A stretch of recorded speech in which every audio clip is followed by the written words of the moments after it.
You're not even streaming to the Discord. Chumpa. One Chumpa thing at a time. Isn't that right, Chatfish? Chumpa's incessant demands of me must cease. Now, Chatfish, welcome to the glorious and wonderful Bjork. Wait, hold on a second. Where'd I put my Chatfish? There I put him. Alright. Don't worry about that, Chat. I accidentally set you in the wrong spot. You were like, what? Why am I around the corner? Don't worry, I got you. I put you in the right spot. Where you belong. Where all Chatfish must be. My Bjorkfish. They Bjork at me sometimes. Chatfish and Bjorkfish are kind of the same thing. Bjorkfish make Two barking things. sounds, and Chatfish make Bjorking sounds. So there's really no difference, actually. They're actually synonymous. What? Damn. There was donations before the stream started, and do you have music playing? No. And where were the donations? How many billions of Chatfish dollars were they? Oh my god, they So were! Harley gifted a membership. 2 memberships, actually. Thank you to get the memberships. And Semper Tantrum donated $120 for 2 Indio Chatfish and an Indio Fancy Fish. Damn, India's work orders just keep piling up. Big sad. Well, such is life. Such is the nature of Yubnub's, Chat. We must make Mooney. We must make Mooney to survive. Alright, besides making Mooney, it is time to talk about Ubisoft. I know.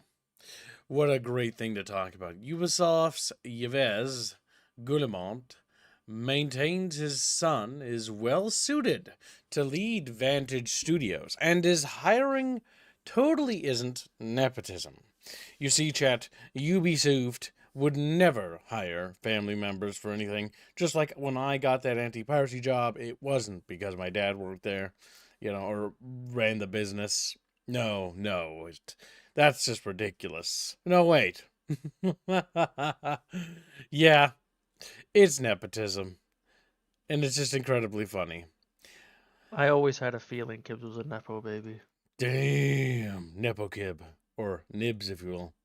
Check Nib. Damn. The Nibbler, they call him. Fuck. Now, Chatfish, how does this make you feel about Ubisoft? Do you think Ubisoft deserves forgiveness for their sins? Do you think we should forgive them for they don't know any better? They're just a giant mega bajillion dollar company, Chat. They don't know any better, all right, Chad? It's not fair for us to be judgmental of them all the time. They joined hands with Tencent to try to fuck over the rest of their investors. No, I have no sympathy for anything that happens to them. Like, I am not Also, a big fan of public investment in terms of inside game development, but like, there's some weird fucking corporate backstabby bullshit here that no party is good. Like, I look at the Ubisoft situation, and my only thought is that it's all fucking scum. Scum and villainy as far as the eye can see. There's no good side here, Chat. It's just varying degrees of evil. Also, it looks like memberships have broken, sadly, Chad. What are you talking about? That one worked right there. Did my pop-out chat break immediately? Yeah, it did. Isn't that right, Bifford? How about you bork at him, Chat? Bork. Say bork, bork, bork, bork, bork. Yeah, it did. Now, Chatfish, remember, it's okay to be confused and scared about stuff. Like, okay. But being not confused and not scared of Ubisoft is definitely okay. Oh my god. Ubisoft was created as a family company, and our strong heritage helps us take a long-term view, prioritizing sustainable growth. Creative ambition and continuity over short-term cycles. This perspective guides our decisions and helps us build franchises, teams, and strategies that endure for decades. The elder Guillemot says, I strongly believe that Christophe Dorenes and Charlie are the right leaders as CEO and CEOs of Vantage Studios. They bring complementary strengths and experience that make them well suited for the role. Their appointment was based on their skill, track record, and fit for the role. And the question is that true? What is their reputation? What have they done, Chumpus? Do you even know? No, Google I it. literally never heard of this person at all until I saw this article. I mean, the reality is when it comes to the games industry, one thing I will say is there's bajillions of game directors, like literally bajillions of them. Yeah. I strongly believe that Christophe Derennes and Charlie. So, who's Christophe Derennes and Charlie Guillemont? I assume they're Guillemonts based on the fact that they're defending that it's not nepotism, which is a very weird thing to point out. Now, little eye dog fish says Yves really needs to be removed along with the rest of his family and the company. Ubisoft would not be in this much trouble if they weren't so determined to keep control. The reality is that I think one of the issues here is that they regret making the thing public. They made it public. So people started investing in it. Then they fucked over the people who invest in it by doing this internal war and sabotage by letting Tencent gain a foothold. And so it's just like, okay, like you just can't do that. All right? Like you can't fuck over people all the time. Not to mention that this coming from the same corporation that fucks over its player base like nobody's business either. So it's not just an isolated incident. It's not just the upper management having this problem. It goes all the way through. And you know, what was it? I wish I could remember what my uncle had said because he was in the industry.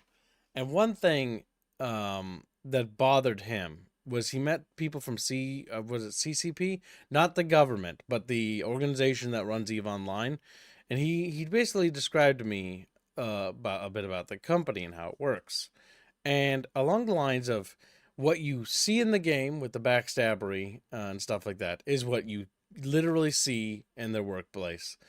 And so sometimes their games or games from certain studios are literally just reflections of the studio themselves and how they function internally. And when you look at Ubisoft games and you look at their dysfunctional release, their soulless crappiness, their conflicting design, Star Wars Outlaws could have been a gem. Like the idea and principle isn't bad, the execution is bad. Star Wars Outlaws could have been the Star Wars game of all time. But you know what it wasn't? It wasn't that. And why wasn't it that? Well, it was watered down. It was very, very tame. They uglified the female characters.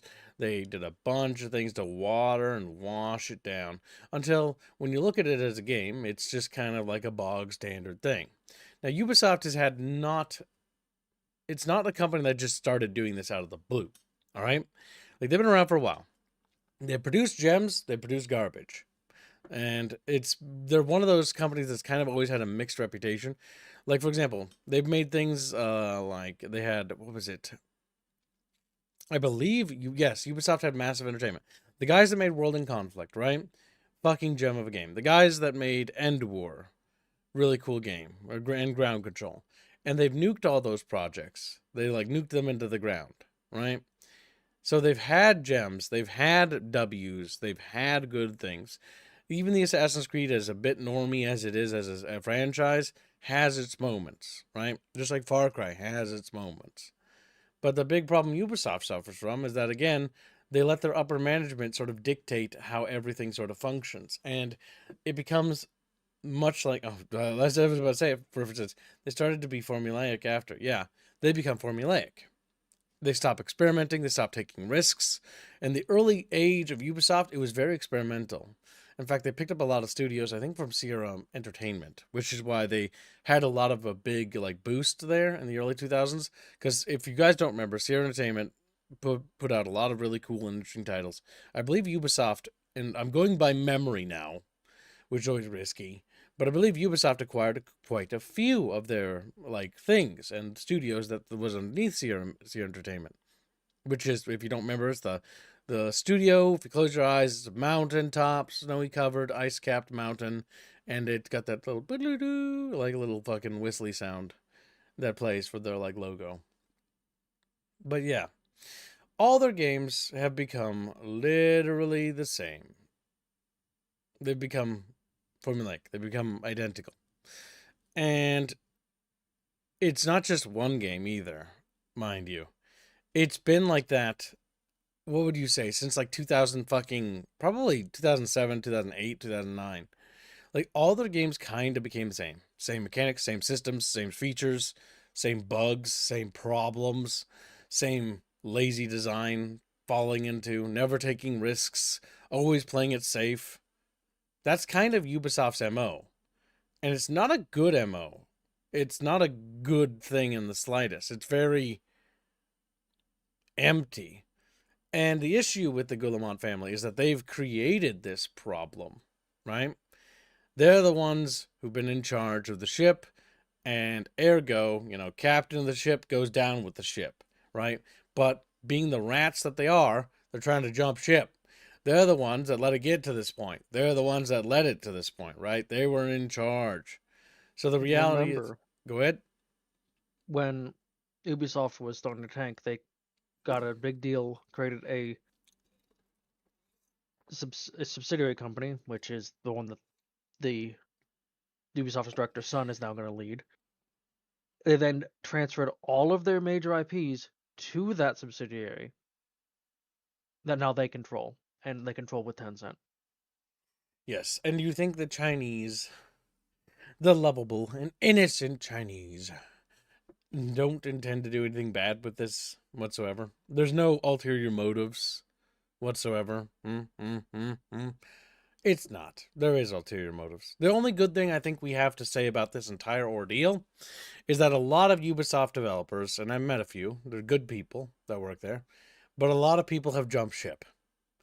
They're jumping ship. And for example, there are studios that will be born in the ashes of this collapse, much like in Blizzard Entertainment. There's a lot of like games that come out of them because they're stuck in sort of a stagnant period, so people end up leaving, or original creators get back into the game making, like with Darkhaven, etc., etc. We had a game from Ubisoft personnel with very big connections, lots of big names and big money behind them, develop a game called Expedition 33. Well, I don't particularly care for Expedition 33. It does all the things I despise in storytelling and game making. I will say that it did do incredibly well, and it did try to do something for a change. It wasn't just a regurgitation, it was an attempt to refine and improve upon a foundation rather than just be, again, simple regurgitation. Ubisoft's favorite thing. Mechanics that they're like, well, put a giant tower there, climb tower, put a bunch of pointless missions and bonus objectives, collect bear asses, whatever. And tedium, just do that again. Don't take any risks. Like, that's just been Ubisoft's MO. And before anybody says anything, where they're like, Assassin's Creed Origins took risks, it became a RPG. Yeah, and it was the worst decision for the entire Assassin's Creed franchise. Ever since they turned Assassin's Creed into an RPG with grindy ass mechanics, they've quadrupled the microtransactions.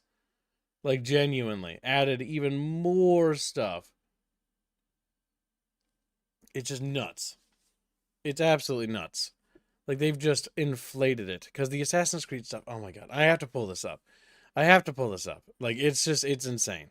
While you pull it up, I was looking up because you mentioned Sierra, Oh, speaking of a reminded me Ubisoft of stuff. sale, isn't it? So I was looking up stuff on them. So apparently they were closed in 2008 when their parent company Vivendi Games merged with Activision. They closed down and sold off all of their IPs. Not all, but like a chunk of them. Oh god. Yeah, because I'm looking at the editions of. I'm just using Odyssey as an example. It's a bit more of a popular title compared to like the recent Shadows, right? Assassin's Creed Standard Edition is $60, right? This game, I want to mind you, launched in 2018. It's almost been 10 years, and they still sell it at a ridiculously absurd $60 for its standard edition. Now, bear in mind that there are Ubisoft sales, ironically, occurring right now. So, the Assassin's Creed Deluxe Edition comes for $15. And let's see, we got to look at this stupid little chart here to even see which, thing has all the MacGuffins. So, the one at minimum you're going to want is the Gold Edition, because the Gold Edition will at Which least guaranteedly come with the season passes. it doesn't come with the deluxe pack though. $100 for a game that was released almost 10 years ago. This is what I'm talking about when I talk about like greedy companies with just insane things. $100 for a game you made 10 years ago? Are you nuts? That still doesn't get you all the content either. No, it doesn't. Also, there's like microtransactions in the game. I know this for a fact that skip like resource grinding and stuff like that. And it's just like, oh my god, it's like buy 500 Sparta coins or some shit. And it's like, are you shitting me right now? Like, what the actual fuck? Don't get me wrong, Assassin's Creed Odyssey has cool parts. I think its best part for me was the level exploration. I thought the world they created, like the Greek world, like exploring it was really cool. But oh my god, did the DLC stuff just turn me off from this game so hard. Where I was just like, I don't want to even touch this shit anymore. It's just that and it's just grindy as hell. And the microtransactions to upgrade your ship and stuff, it's nuts. It's actually nuts. $100 for an old game? Total nonsense? Yeah, it is. This game is old. It came out 10 years ago. It's no longer the greatest and best. But the reason, you know why they do this, by the way? It's actually, it's a frustrating, but it's very simple. It's the same reason why Creative Assembly sells Rome 2 for $60 to this day, right? Peggy 16. This game came out well over fucking 10 years ago now, right? And it's still sold for $60. And I want to point out that not just $60, right? $60, but for all the DLC, 60 plus $138 for all the expansions and shit. That's almost $200 for this game, right?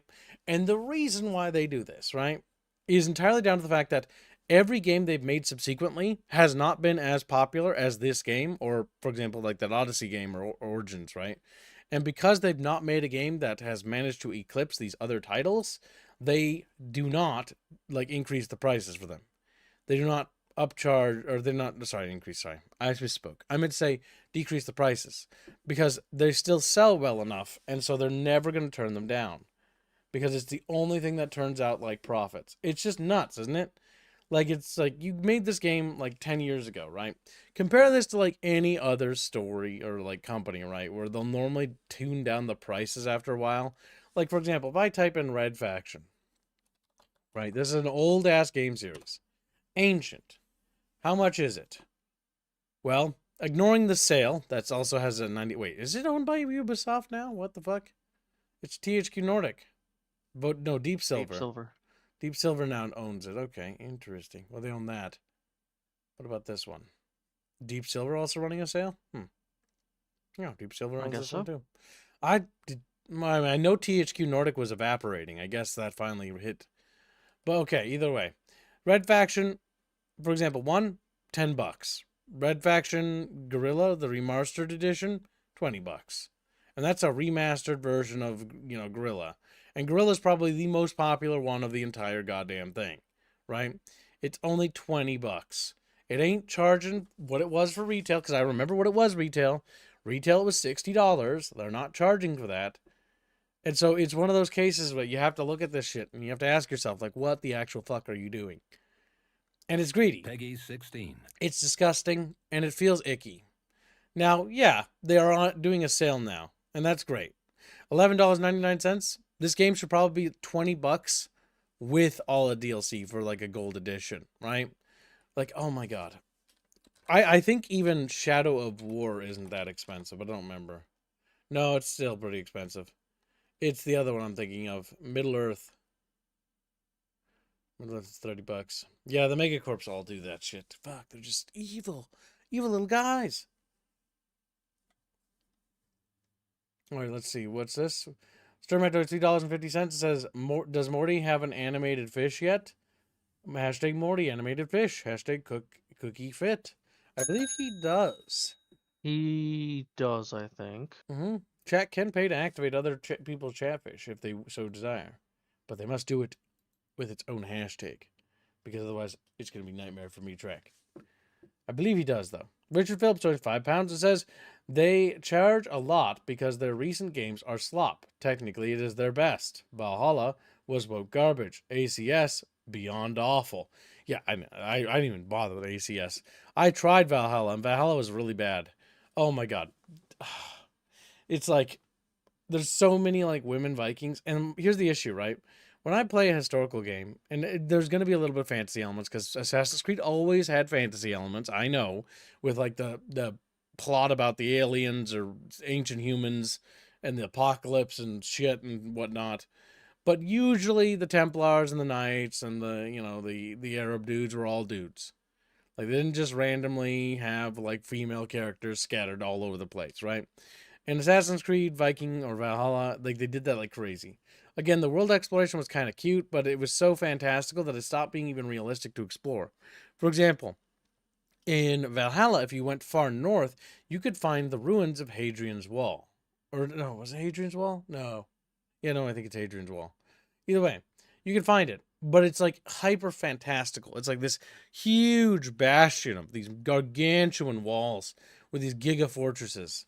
I don't know if they've got it in the pictures for Valhalla, but it's like this was a game series that actually went out and researched structures and architecture before actually making it so that they would actually be historically authentic. Let's see if I can find a. Assassin's Creed big claim to fame. I don't remember which one was. Was it Unity? Or when Notre Dame got burned down in an accident, uh, they actually were able to use Unity to reconstruct it because of how accurate it was. I think it was Unity. Because of just how much attention to detail Ubisoft put towards making this historically accurate.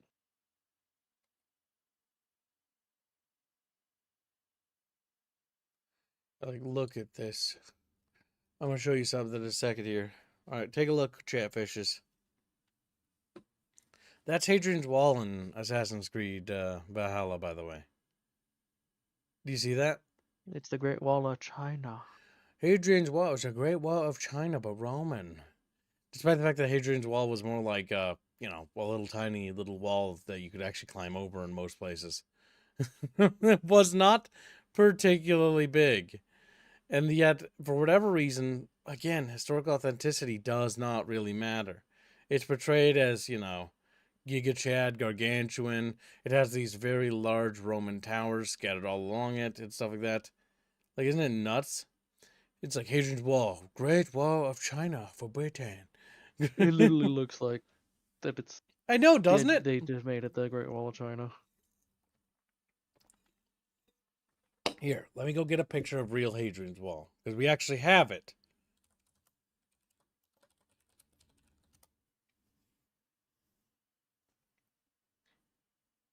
But yeah, they went from literally being used as reference material for reconstructing and restoring damaged historical monuments to that. So here is real life Hadrian's Wall. You can literally just, crawl over it for the most part. You can see a little Roman base, but you can see that it's mostly just gone. It's tiny. It's not this grandiose thing. Yes, it does run Here's an along little image ridges then, and stuff, Gibbs, but like it's for just reference. What? A reference to compare to the in-game screenshot. I put an image of Great Wall of China. Yes. And so if you look at this, this is a picture of the Great Wall of China, right? The Great Wall of China has got this robust, much bigger, much thicker wall because the Great Wall of China was, versus Hadrian's Wall was more of like a stopgap. They didn't really invest that much into it. China, it took centuries for them to build this fucking thing. Hadrian's Wall did not take that long, nor that much money, nor was it as big or as long, right? And look at this wall. This wall is way more. That looks closer to what is in the game. Way more like it. Like they used a completely different thing as a reference. It shows the complete disregard for historical authenticity. The most historically accurate thing about this whole thing is that Hadrian's Wall is usually built along, some ridge points and stuff like that to take advantage of the terrain. And so here you can see it being done in the same vein, right? So like, okay, it's kind of close to that. But that's about it. That's where the similarity ends. The wall itself is ridiculous. That Hadrian's Wall was not small. What you see today is the result of centuries of people were moving material from other buildings and the elements taking their toll without up. Yes, that is fair. That is true, but it still wasn't that tall. Like that's the key thing here, right? The Hadrian's Wall is been downgraded. The pictures we have of it now are much older, and yes, people did remove the wall because it was in the way, and it would sink as well. And yes, But Hadrian Wall was not that tall, nor was it a large fortress and bastion. Because there are many accounts that we have from the Romans where they talk about it, and they talk about pretty much how the fact that barbarians could just crawl over the top of it. And they didn't really need any ladders or nothing. They could just really climb over in spots. Because the whole purpose of the wall was to be a speed bump, a speed barrier for notification, to sort of denote and delineate a territorial difference of where Roman land began and Roman law, and where the lawless barbarians, were. So that's like the big thing there. The wall you see in this game is a fantastical representation, which is, again, nothing like the original whatsoever. Most of the Great Wall was made during the dynasty of 14. Yep, we know that. That is ancient. But yeah, moving on. This is why I wanted to highlight historical authenticity and where things start to deviate. Because Assassin's Creed doesn't just deviate in this particular regard here. It doesn't stop here. So in Assassin's Creed Shadows, the architecture of the Chinese buildings, and yes, I said Chinese buildings, is used in the place of where they should be Japanese architecture. They outright use the wrong type of buildings and architecture. So it's one of those things that it sort of started to appear in Valhalla, and they started to continue to do it more as time went. So it's one of those things where they basically did zero actual research. They just Google imaged Asian wall, Asian building, Asian market, and just basically copy pasted that into Shadows. Yep, they did not particularly care about the subject matter or material. It was never a concern. And so, again, the reason why I highlight it is because this is where their quote-unquote fame for historical authenticity begins to slip. And as it begins to slip, the quality of the product also begins to slip, becoming worse and worse. This corroborates everything back to where we were talking about, and I kind of move on past this, but the whole thing being kind of just rotten to its core. Everything Ubisoft touches, for the most part, it has a lot of effort and production value, but is more or less empty and soulless. We saw those Star Wars Outlaws, we saw that with Assassin's Creed Shadows, and we even saw signs of it before these things. It wasn't just like a thing that just occurred overnight. It's been a consistent onward going trend for a very long time. I think that's pretty much everything. Goodbye, Ubisoft. Scummy company, continuing to be scummy. Yep. And the power change internally is not a sign of positive change. It's merely just another manifestation of corruption. Don't get me wrong. I would love for Ubisoft to do a 180 and start producing good quality things. They sit upon a treasure trove of amazing IPs, but the harsh and unfortunate reality that you must accept and that we must all come to terms with is that is not going to happen. That is just it's going to be in a continued state of decay, and this whole fucking debacle is just another point in that. So next up we got to talk about Resident Evil. Now, why are we talking about Resident Evil Requiem? It is a new game. It's a shiny new game. It didn't really do anything controversial, which is good, in the sense that it's not like in the news for being terrible or bad. And on the contrary, it's actually quite a good game. There are certain things I don't like about it. I don't really care for the grace section, but I do think that the game is actually pretty good, especially on a technical level. And this game has proven yet again that single-player games do have value and do have merit. Because, again, there's this constant push by the industry and by gaming journalists and just the games journalists are just the extension of the industry. They're just cheap paid bot talking pieces. They really aren't anything special. All they really are is merely an extension of the industry's voice, right? And the industry, the bigger corporate side of the industry, really wants to push multiplayer games as the core focus of everything going forward. It's why single-player games are often set up to, not be portrayed in a positive light, and the single-player games are not good. They're not about, single-player games are just not, they just don't make money. They don't make money, is the argument they often use. I want to point out that Resident Evil Requiem is sold at $70 fucking gunting dollars, all right? It's incredibly overpriced. I don't think any games would be $70. It's just awful. But in spite of being $70, the game is now sold well over 1 million copies. I'm pretty sure at this point. On Steam alone, it peaked at 344,000 players at one point in time. And that's just with the highest player activity counts. And even as we speak, there's 307,000 players playing it right now.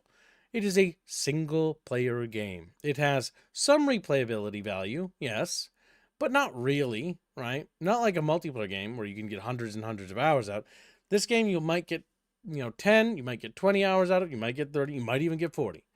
But your average player that plays this game will not get hundreds of hours out of it. However, despite this, despite it being $70, most people have deemed that the $70 price tag is inconsequential, which is unfortunate because it shouldn't be normalized. $70 is insane.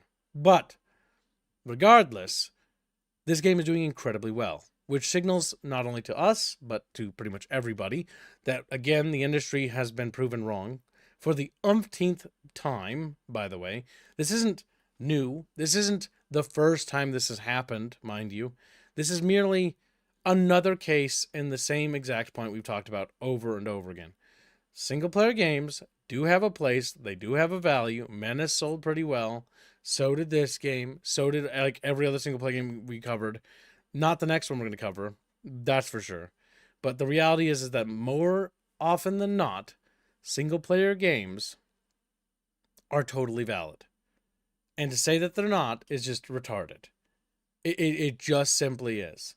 And anytime the industry goes on and on about these tangents about how single player games are dead, nobody's going to buy a single player game, it's the same reason, because it doesn't just affect this, it's not just horror games that are affected by this, it affects RTSs. RTSs, yeah, they should have multiplayer and PvP. It's important. People enjoy playing it. But they're mostly, when people buy them now, especially in the current era, people who buy RTSs now compared to back then mostly buy it for their single player. And even arguably back then too, in the 2000s and 90s, because the internet wasn't as good back then and accessible for everybody, right? So the reality is single player games are valid. Quit fucking saying that they aren't. It's really just a skill issue, is really what it is. This game, again, got away with it. $70 price tag, right? Most games that do that do not do well. Resident Evil has bucked the trend and managed to be a smash out success despite its ludicrous price. Resident Evil is also a very well established franchise. Yes. So much like we're going to mention this again, because some people might compare this, and I know the industry tries to compare this, because the industry was having a competition, specifically EA and Capcom. EA tried to compete with Capcom by making Dead Space, but Dead Space never sold like this game did. Like, never sold as well as Resident Evil. And that's entirely due to the fact that Resident Evil is a mainline franchise. Now, it is published and developed by Capcom. I also want to point out that Capcom is literally a super duper ancient entity, and that the Resident Evil franchise is also really old and has been around since the 90s. I'm pretty sure, right? Yeah, because the PlayStation 1, 90s. Yeah, it also doesn't help that Resident Evil is marketed as a horror game franchise. Mm. When that can only really apply to the first game, and even then only the beginning. Yeah, I mean, it's one of those weird cases it's got where creepy vibes, but it's more action oriented. It's a zombie action survival game with creepy elements and scary elements. It's got horror as a theme, but it's not actually a horror game proper. It often gets labeled as a horror game, but much like Dead Space, while I like Dead Space and I consider it super scary, Dead Space mechanically, from a technical standpoint, is not a horror game. It is an action game with horror themes. Very much, because it's imitating Resident Evil 4, very much in line with Resident Evil 4 and other Resident Evils, where they are also action games with horror themes. And action games sell pretty damn good. And this also proves that the movie-style action games still sell well today. And what is a movie sort of action set-piece game? Resident Evil. Resident Evil may have open sections where you explore, but it's mostly huge set pieces that they've developed. And if you look at the Resident Evil franchise, it's usually set pieces. It's set piece construction. Very classic, very old school game design. Not like massively revolutionary. Like, even if you play Resident Evil Requiem, like, I'm not a big fan of Grace's sections, but Grace's sections are more akin to Resident Evil 2, 1, and 3 with that sort of vibe where how they're constructed, where you go around, you do some puzzles, and you fight a boss, and it's kind of more archaic. It's heavier on the survival idea. And so it leans a little bit more to the horror themes versus Leon sections, which are much more akin to Resident Evil 4 and Resident Evil 5, which, again, we all have different preferences, but I really enjoyed it. Like, I hated Grace's sections, but, like, Leon's sections are so much fun, and it tickle that pickle, so to speak, so well when it comes to, like, oh my god, he's a badass doing badass things. It straight up reminds me of the 2000s, like this game. I've not beaten it, I'm only 11 hours into it, but this game is like a callback to a different time and a different era when games were kind of just made to be fun and they're meant to be action games, or, well, at least Leon sections, anyways. And it's done really well. And it's kind of just not, there's no like weird politics that seem to be crammed in it. At least I didn't think so. Like, we tease parts of the game, but like, I don't think it's particularly political. I think it's more, and that's what makes it beneficial. It's not trying to say anything. It's not trying to preach at you. It's just trying to be fun. And honestly, that's incredibly refreshing. I mean, that was that way with Resident Evil 4 Remake, save for the Ada Wong VA, mind you. But, yeah, like, when it came down to it, like, the overall production team and the game, the people who actually made the game, tried to make it about being fun. And the game turned out to be, lo and behold, fun. So again, I think that Capcom's got a good head on their shoulders. They do baffling things sometimes. But despite being, Capcom, they've managed to, yet again, pull out something that can really redeem them. And this is good for them, by the way, because the latest game they did, Monster Hunter Wilds, which is, I think, recovering now, but did not particularly perform well. It sold incredibly well, but, like, it's not doing very It's well. Like, recovering a bit yeah. because they are actually finally fixing the massive optimization issues, but it still has a lot of problems.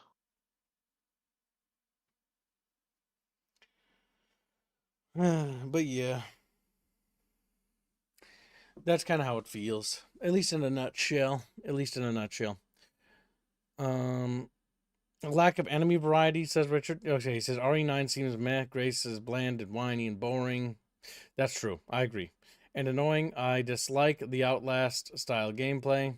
I agree with you on that. Leon sections look a bit nuts. Cheesy fun, I guess. I've heard complaints about weak combat. The combat feels pretty good. I think the biggest thing that I've seen criticism, and criticism you leveled there too, is that I think the weakest thing is that the game is trying to be two games in one, and that's the issue. By having half the game be Grace and half the game be Leon, neither section actually gets truly fleshed out, and so each section might entertain certain people. Some people really like the Grace section. I can't stand it, but I really like Leon section. But the more I play Leon section, the further I get into it, I'm like, oh, like, I know it's going to end soon. But I also realize that's one of the things where it's like RE4 or RE5, but with half the systems, because the game is going to end half as quick.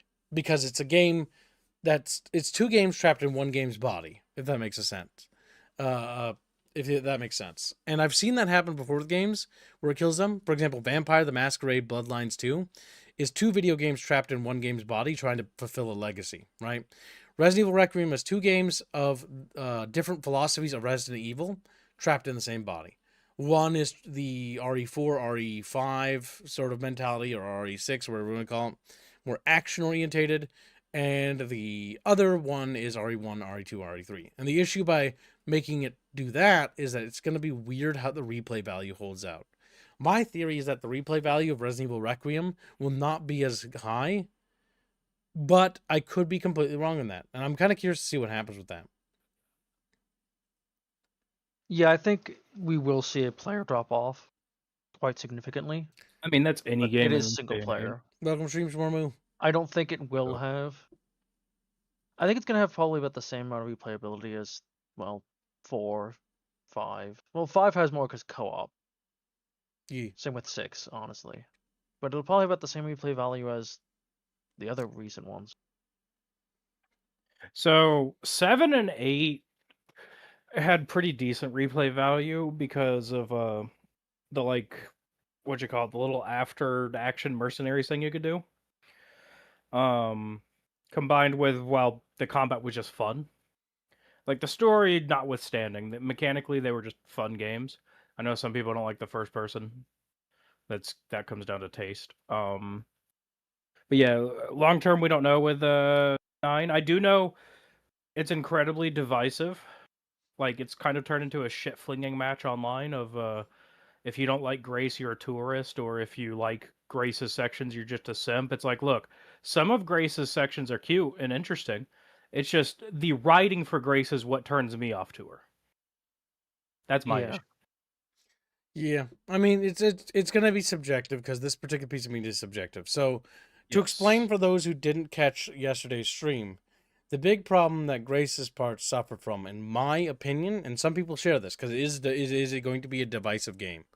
Going down retrospectively, you can already see the cracks in that scene becoming apparent. Is that Grace is your stereotypical uninspired, unimaginative main female protagonist character who doesn't really have a personality, who's just like I stutter a lot, I'm scared, I'm very emotionally attached and emotionally compromised, and it's heavy into emotion, stuff like that, which is written very much for the female audience that like Resident Evil, which there is a huge audience of women that It has like Resident Evil. become that, yes. And that's good that, I mean, they got something to appeal to them. Because Capcom's trying to juggle two things here is the issue. I think what Capcom needs to do is instead of making RE9, they need to go back to what they were doing with Resident Evil as a franchise before. Make the main line appeal to dudes and then do like the spin-offs and make the spin-offs appeal to the women. So that it scratches both itches. Because it's very much clear that the franchise is so big that you have two camps developing. And you see this, by the way, with not just Resident Evil, but World of Warcraft as well, where you have the classic camp and then you have the retail camp. And both are actually rather large, and both try to play each other off as not mattering, but both matter. Both absolutely matter. And that's the reality. And both want different things from the game. And so it's hard because by one getting what they want, the other one doesn't get what they want. And so, like, coexistence and looking at each other with, like, coexistence is not a possibility. You know what I mean? I see that starting to happen with Resident Evil because that was kind of happening with 7 and 8. And I'm new to the franchise, right? 7 and 8 did that, and so did 4 and 5, and 6 did that as well. Because 1, 2, and 3 are completely different from 4, 5, and 6, and 7 and 8 are completely different from all of those as well. So the game has kind of gone in different sort of directions. And because it's such a long-lived franchise now, and it's old, it's like 40 years old, right? Or 30 years old or something like that. It's ancient. The original game was like 98, I think. Okay, so it's probably 97 maybe. 30s. 30s are, or It's coming up on 29 years old, right? Like, it's fucking Yep. old, right? A generation has come and gone since then. And so what that means is that there's going to be a huge disparity of players. And you see that with all these older franchises too. This could be a topic in and of itself because I will mention the World of Warcraft case where I did investigating into that, and we're going to talk about that in a second. But, like, it's interesting to see that there are two different camps that have developed, and both camps are not small, but both sides like to play each other off as being tiny and insignificant when both sides generate a shit ton of money. Both sides are huge market pools. 96. 96. Okay, there you go. So it's going to be 30 this year at some point if it isn't already. Yep. Which is pretty old. March 22nd. Damn. So it is 30 years old. That's nuts. soon. All right. I think the important thing with just like a closing thought with Requiem is at least Capcom, and I've said this repeatedly, at least Capcom is trying with their IPs. That's the important thing. They're at least trying something as opposed to just sitting on a horde of IPs and doing nothing. Yes, they did take a risk with Resident Evil 9. And the risk, regardless of what we think about our personal opinions, has paid off. Like, they have churned out a bajillion buckaroos with this goddamn game. Like, 344,000 for $70 a pop just from people online alone at peak hours. That's a pretty significant amount. That's a lot of money. And that's just on Steam, right? That's not counting anything else. That's nuts. Resident Evil Requiem is probably going to put Capcom back into the main light.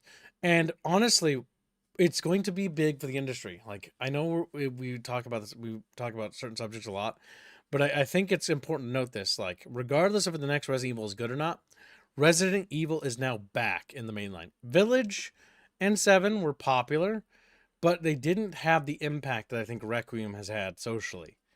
And so what I'm expecting to see is Resident Evil kind of reappear as a mainline series of gaming that's going to be much bigger again. Probably with a bigger emphasis on putting out these games a bit faster, if I had to wager a guess. I put a lot of that down to the marketing when they showcased Leon a lot. Yes, a lot of Because it was it member really berries. to the Resident Evil 2 remake, which I know some people really, really liked. Mm-hmm. I really liked the 2 remake, and I'm a big fan of like the OGs as well. I grew up playing them, Yeah. So people saw that and they saw, oh, we're back to really good Resident Evil because 7 and 8 were decisive, like first person. It's kind of not named Divisive. characters. It's not really zombies. They were well received, but I would say they were divisive, is what the reality was. Mhm. Because I Yeah, didn't really but care for them, but like the people, there was an audience for them. But they couldn't really break in. They tried to take the genre or the franchise down a different path, and it kind of didn't work out. RE7 and RE8 kind of ultimately didn't break the new ground they were hoping to develop there.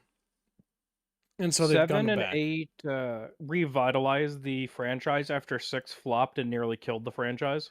That's true. 6 was such a trash. 7 and 8 revitalized it and actually showed that Capcom was willing to take a risk, because 7 is a risk. It's It is new characters, new enemies, new setting. It's new first perspective. person. Yeah. 8 expanded upon that risk. 8 sold pretty well, but yeah, I agree. 9 is going to be the blowout that brings us back into a more mainstream light. Like, Because people seen it in the advertising, and it's yes, harking to Yep. the Resident Evil 2 remake, which was very well Mhm. So to received. really It was quickly extremely iterate well. how popular Resident Evil was, not only did it have a huge comic line, and like spin-off game lines, because it's one of those things that if you don't know, it's huge. Like it was big.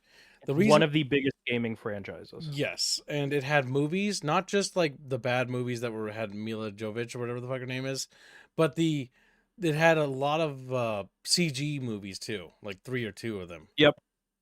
No, it has like 10 of them.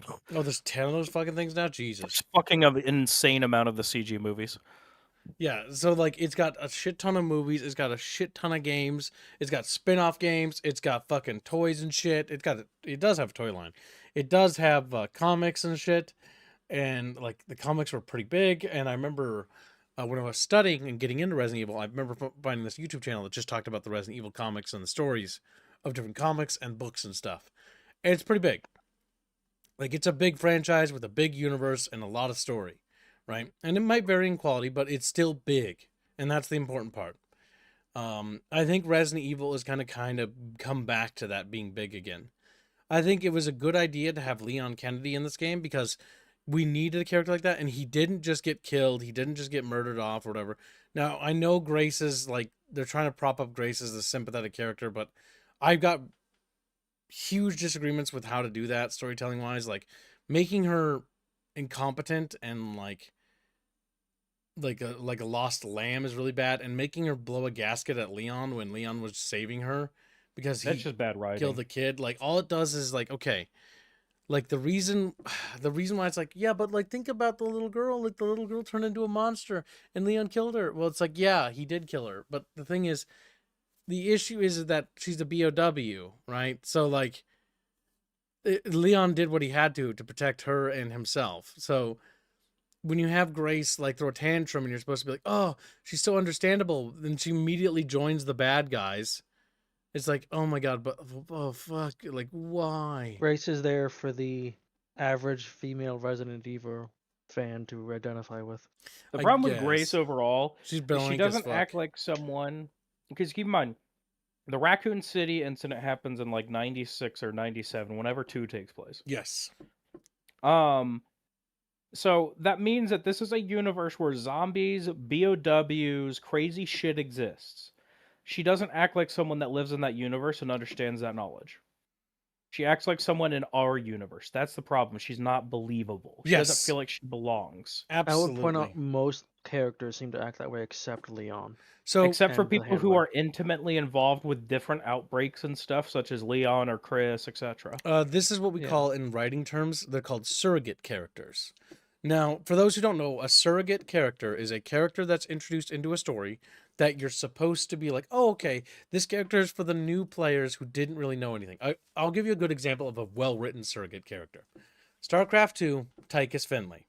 Tychus Finley is introduced in StarCraft 2 as a convict who just recently got out of cryo or whatever, and is basically completely oblivious to the events of StarCraft 1 and Brood War. But he's in that universe.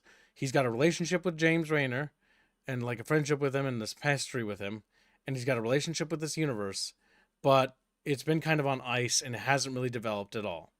He asks questions in ways that are like, oh, well, what's a Zerg? Like, maybe we can go out and shoot one of them Zerg. And James is like, dude, you don't want to. Like, these things are fucking scary. And, like, he is meant to be your surrogate character because he is a character that's new, fish out of water. And you're like, oh, okay, so it's good for the new players who didn't play those other games because they can kind of get into it. What they're trying to do with Grace is they're trying to make her into a surrogate character, but the issue is unlike Tychus Finley, where Tychus Finley, learns to what the Zerg are and to come to terms and even fear them, like Grace kind of just like doesn't really develop. She's a surrogate character, but she's also a blank slate for people to impose their self over, right? She's obviously for the female audience, which again, Resident Evil has always had a female audience. It's always had characters that appeal to them. However, They love Gooning over Leon. the issue with Grace as a character for a surrogate and for a blank slate character is that she has no personality, right? Like the other characters like Jill and Claire and Shiva and stuff like that, they have personalities to them, and that makes them fit in the setting. Like if you're making a blank slate character like a Fallout, GURPS based RPG, sure, yeah, you can have a blank slate character there, right? Like that works. It's not ideal, but you can do it, right? The issue with doing that here with this like lack of personality, like, oh, her mom's like, what's her personality? She's timid, she's scared, her mom died and it traumatized her. Like what's her wants, what's her desires, what's her ambitions? What does she like? What does she care about?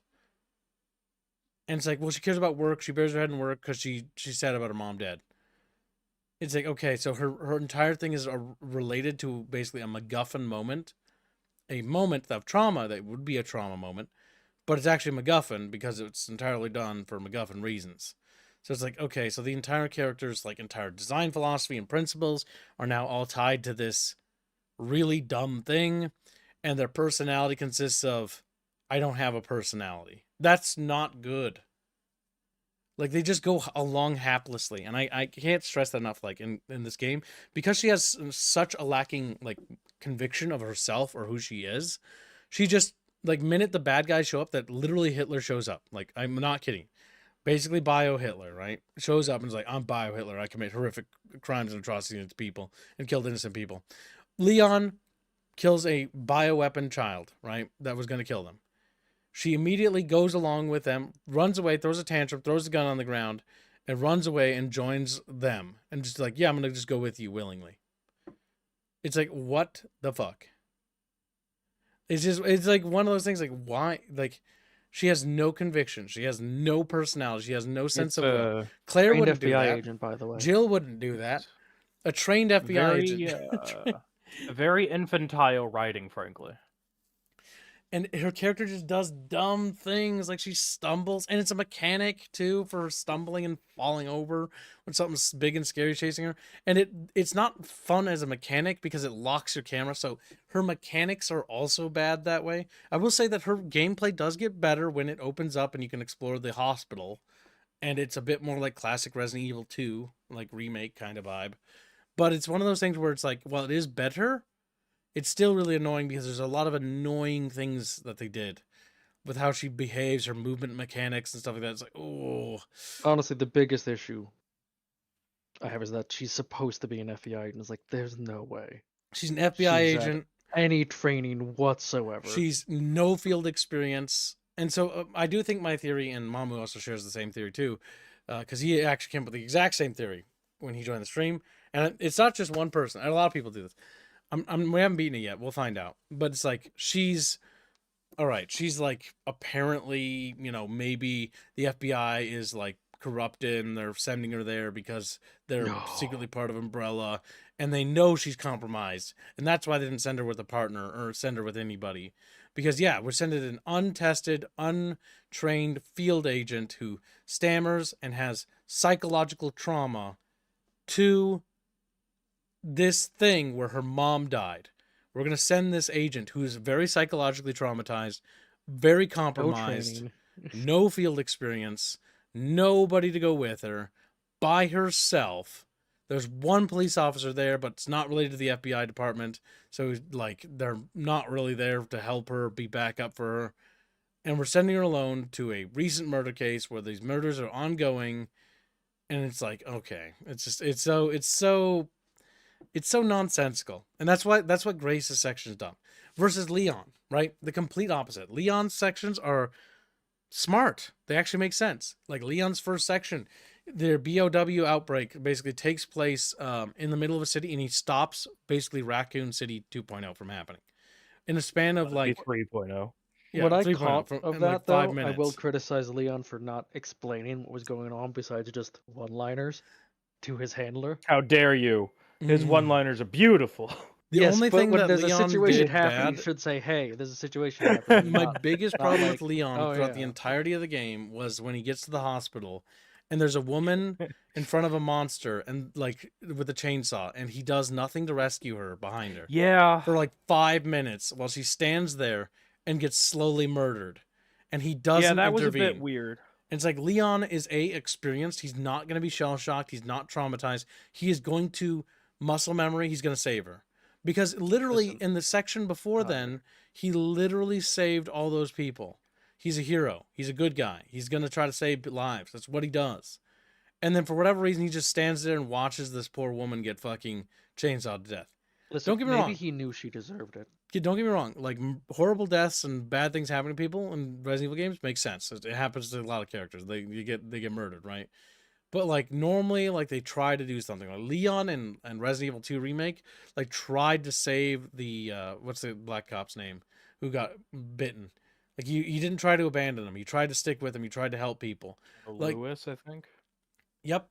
Another Something great like that. example. Something like that. In Resident Evil 2, the remake, remember when you first encounter zombies, pretty much, when you fight them? You go to that section of the police station where there's a guy who's like, quick, open the thing! And like he's trying to crawl through, and Leon doesn't give up. He grabs him, he tries to pull him through, even though it's too late. He gets like ripped in half, right? But he's trying to help people. He's not watching from the sideline. That's what annoyed me, all right? It annoyed me because it was like stupid shock value character breaking character by not doing what he's always done, which is always try to help people. To answer F Pressa, because he asked earlier, why are people playing this game? Because the Leon sections are good. phenomenal. The game is good. Like the Leon sections are actually amazing. Like I want to point out that I changed my negative review to this game and I recommend it now, but I recommend it on sale. It is a good game. It is a fun game. The thing I'm talking about is the specific thing that is like what, in my opinion, is holding this game back from being like spectacular. It's entirely hinges on like grace, right? For example, StarCraft 2 is fucking awesome. I think StarCraft 2 is amazing. But there's these same sort of moments like with Grace that they're infuriating, they happen, and they're really annoying and they're really bad. And it's just like mind-boggling like this game's amazing. StarCraft 2. Do you mean all of StarCraft 2 or Winds of Liberty, Heart of the Swarm? I mean, Wings of Liberty It's and technically Legacy of the 3 Void. games. Heart of the Swarm, I almost argue, is like narratively the worst one of all of them. That's besides the point. And the ending of Legacy of the Void was terrible. But yeah, so that's my example. The reason why I mention that is because that's incredibly important because those games are good. They are great. They are fun. They have really good moments. They've got good character moments. There's lots of good character development and stuff like that, and interesting things that happen. And then they do something baffling where it's like, yeah, the person who literally genocided billions and billions of human beings and Protoss, yeah, we're just gonna forgive them. And it's like, what? Like, what? You don't forgive them. You kill them. You kill. Oh, it's so annoying. To answer Eldog, so Grace is literally the daughter of a bioweapon, which was So not necessarily, because Refford pointed out Grace is an Ashcroft, not an Ashford, Yeah, an and it's Ashcroft. the Ashfords in Veronica. We were mistakenly saying that they were No. Ashcroft. Grace's father, what's his name? Who you play in 7 and 8, Wait, that's her dad? was a mold creature. Wait, that that's was her her dad. dad? It's Yeah. the same Grace. What the fuck? I've been thinking that this Grace is related to like one of like the No, this Umbrella Corp Grace guys. Let me look. is Double the daughter. check. Is his daughter. Do you double And check that? her entire thing is her being. Um, They literally have been advertising her as a paying character back. That's when they did Rosemary. 8 It's ended. another character, says Blake. Yeah, I think you're confusing that. Confusing yeah, Rosemary? she's a new character. Like she has She's new. no. She is She's not the not daughter. related, because that means Leon would be like in his 70s. Leon would be ancient. Okay. Then This who is the fuck is Grace? She's literally a she's new nobody. character. She's biologically related to one of the founding families of Umbrella. Is what I got out of the story, right? So she's the daughter of Alyssa Ashcroft, who was a survivor of the 98 Raccoon City incident and a playable character in Resident Evil Outbreak. And I have no idea why this character's important at all. Well, I have no idea Why either. she's supposed to be so special. so the big problem with the story, oh god. Oh, the game is really fun. Oh, wait. But We have story the most problem with important news. story. She's going to be a skin in Fortnite. That's so lame. All right, but either way, like that makes me mad. Mostly because I just don't care. Fortnite, like, who cares? Where's the Amogus crossover? There already is one, probably. I'm guessing. I don't know. But either way, who cares about Fortnite? Fucking Christ. I'm not talking about Fortnite on this goddamn channel. God fucking damn it. We played it once and never again. So the more important thing is that... That's very anti-Chinese of you. Yeah, so be it. Now, the big thing is with her character is that she's just not interesting. Like they could have written her in a way that make her better. Like you don't have to just throw her in the trash. I know I said a lot of mean things on stream. That's because, oh my god, I was trying to not blow my brains out on stream. You could literally just be like, okay, she's got motivations. She's very determined. The FBI director's like, no, like, you're not allowed to go on this case. No, but I really want to be on this case. Like, I'm going to be on this case. And instead of her being authorized to be there, have her be going to doing that investigation about her dead mom, to go there against the director's wishes, not because he told her that it'd be good for her. She goes there of her own volition. And right there, we show that she's incredibly determined, incredibly, solvent in the idea that she wants to resolve this thing. And there's much more to her character. She's not weak. She's not timid. Like, she might be scared because there's horrible things happening, but she's not fucking like just a goddamn annoying sheep character. Where she's like, oh, everything's scary. I'm just here because I so happen to be told to be here. No, she's actually there because she literally wants to be there. Because she wants to resolve that trauma. Not because she was told to be there. Literally just handling her character in a more interesting way rather than that. Because you can do a lot with what her character is in a way that makes sense. And so she's driven. She wants to set things right. She feels responsible in some way for the murders because she didn't, figure out what was happening to her mom. And so she wants to prevent that from happening to other people. And so when she sees that little girl inside the facility, she doesn't just see this blind girl and doesn't understand her. She sees herself. And so she tries to save the blind girl, but she ultimately fails. And in a way that traumatizes her even more than her death of her mother, because by the little girl dying, she couldn't save the little girl. So how can she save herself? And that's the inflection point there. And so she wasn't just trying to save the little girl for, oh, I'm going to save the little girl. She was trying to do it for herself because of a selfish reason. Because she needed to prove to herself that she could do something different, to change, stop something bad from happening. And she ultimately fails in that case, which will force her to go through character development. What? Go ahead. So I'm looking it up, and yeah, I was entirely mistaken the character. But so Grace is the daughter of Alyssa Ashcroft. Alyssa Ashcroft was a investigative reporter for the Raccoon Press who escaped the Raccoon City incident. Raccoons. Yeah, she's in the Outbreak and game. She only Mm-hmm. went and joined the FBI, apparently because motivated by her mother's dying in front of her, she went and joined the FBI as an intelligence analyst with no field training. Literally a desk Yeah, that's what they worker. did. See, I want, like, how I'd rewrite Grace is I'd be like, she's stuck doing the desk job because everybody's worried about, like, babying her, and so is the director.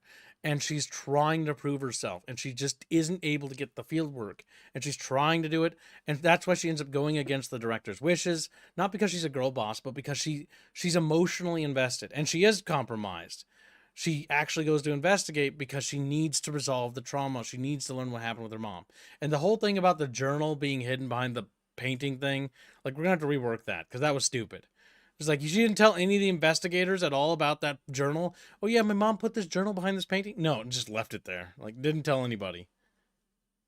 She literally is a completely new character with no background, basically. Yeah, you can Just still completely make her They're into trying to something invent a interesting. new. They're trying to invent a new heroine for So the I thought they were capitalizing on, franchise. oh, this is the new face of Resident Evil character, but are they just No, scrapping that entire I plan? don't think she's supposed to be the new face, because after playing Resident Evil 9 and getting as far as I have gotten in it, I don't think she's Yeah. meant to be the new face of Resident Evil.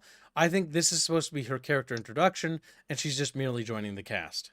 They're As trying to The do end of 8, they were people- trying to make Rosemary, I guess this plays under the name, her the new main character. Yeah, they scrapped all that because people didn't really care about like Ethan and his whole crap. No one gave a shit about that. no one cares. No one cares. Um, they're trying to pull basically she's Ethan 2.0. They're trying to make you like her by tying her to a more well-established character. And the issue is that they're doing the same things. The problem with Ethan. Why I didn't care about Ethan, because Ethan's kind of the same thing. He's just like, he's kind of aloof. He's kind of stupid. He's not smart. He's not written well, and she's not written well either.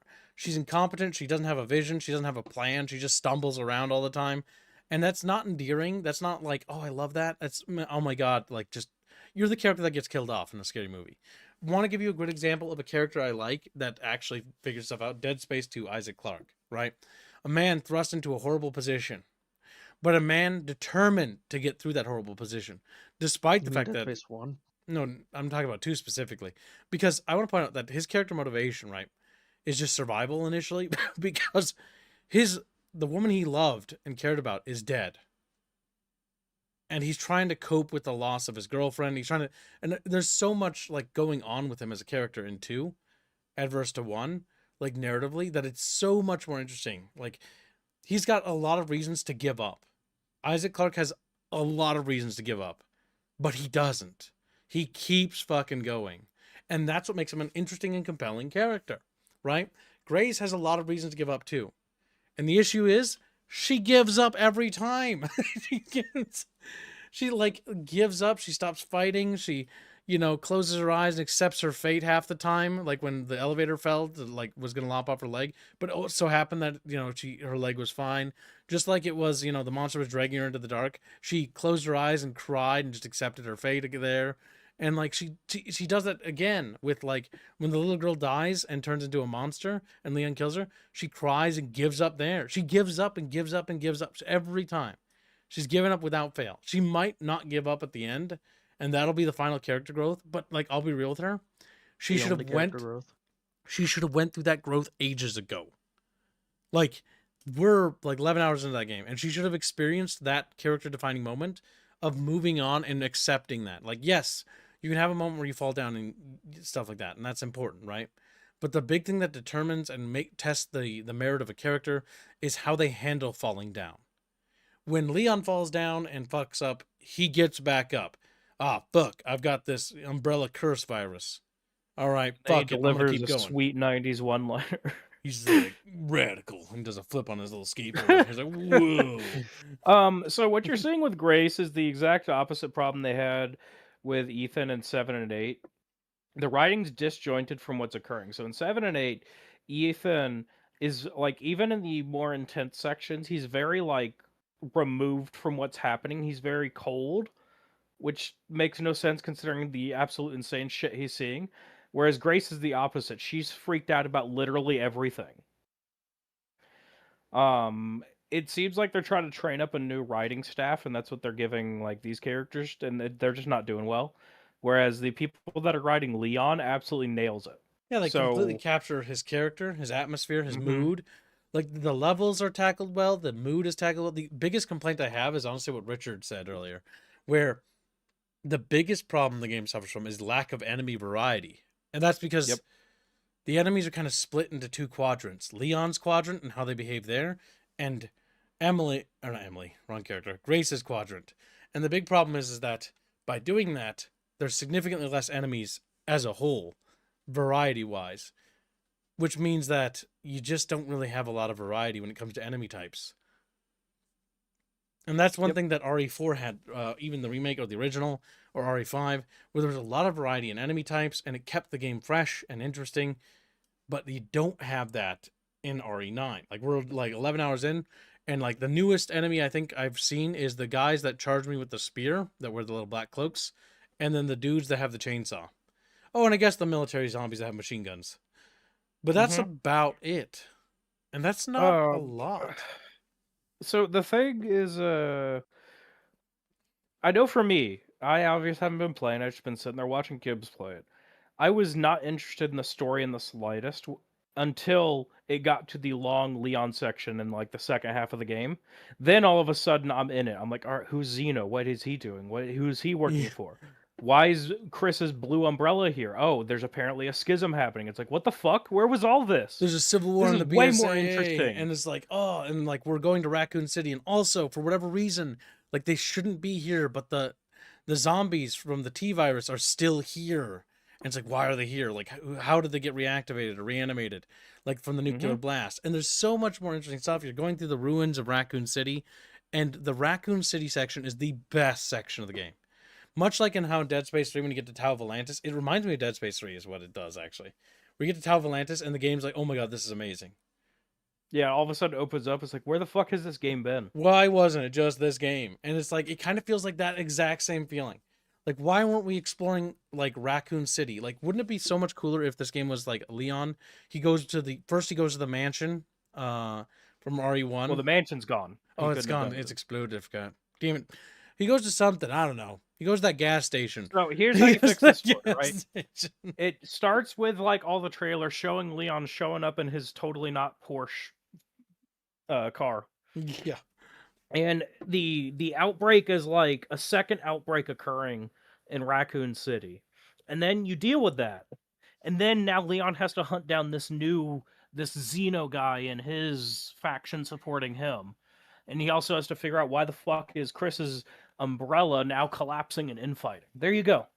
There you go, Capcom. You can lift that for free. Just go fix 9.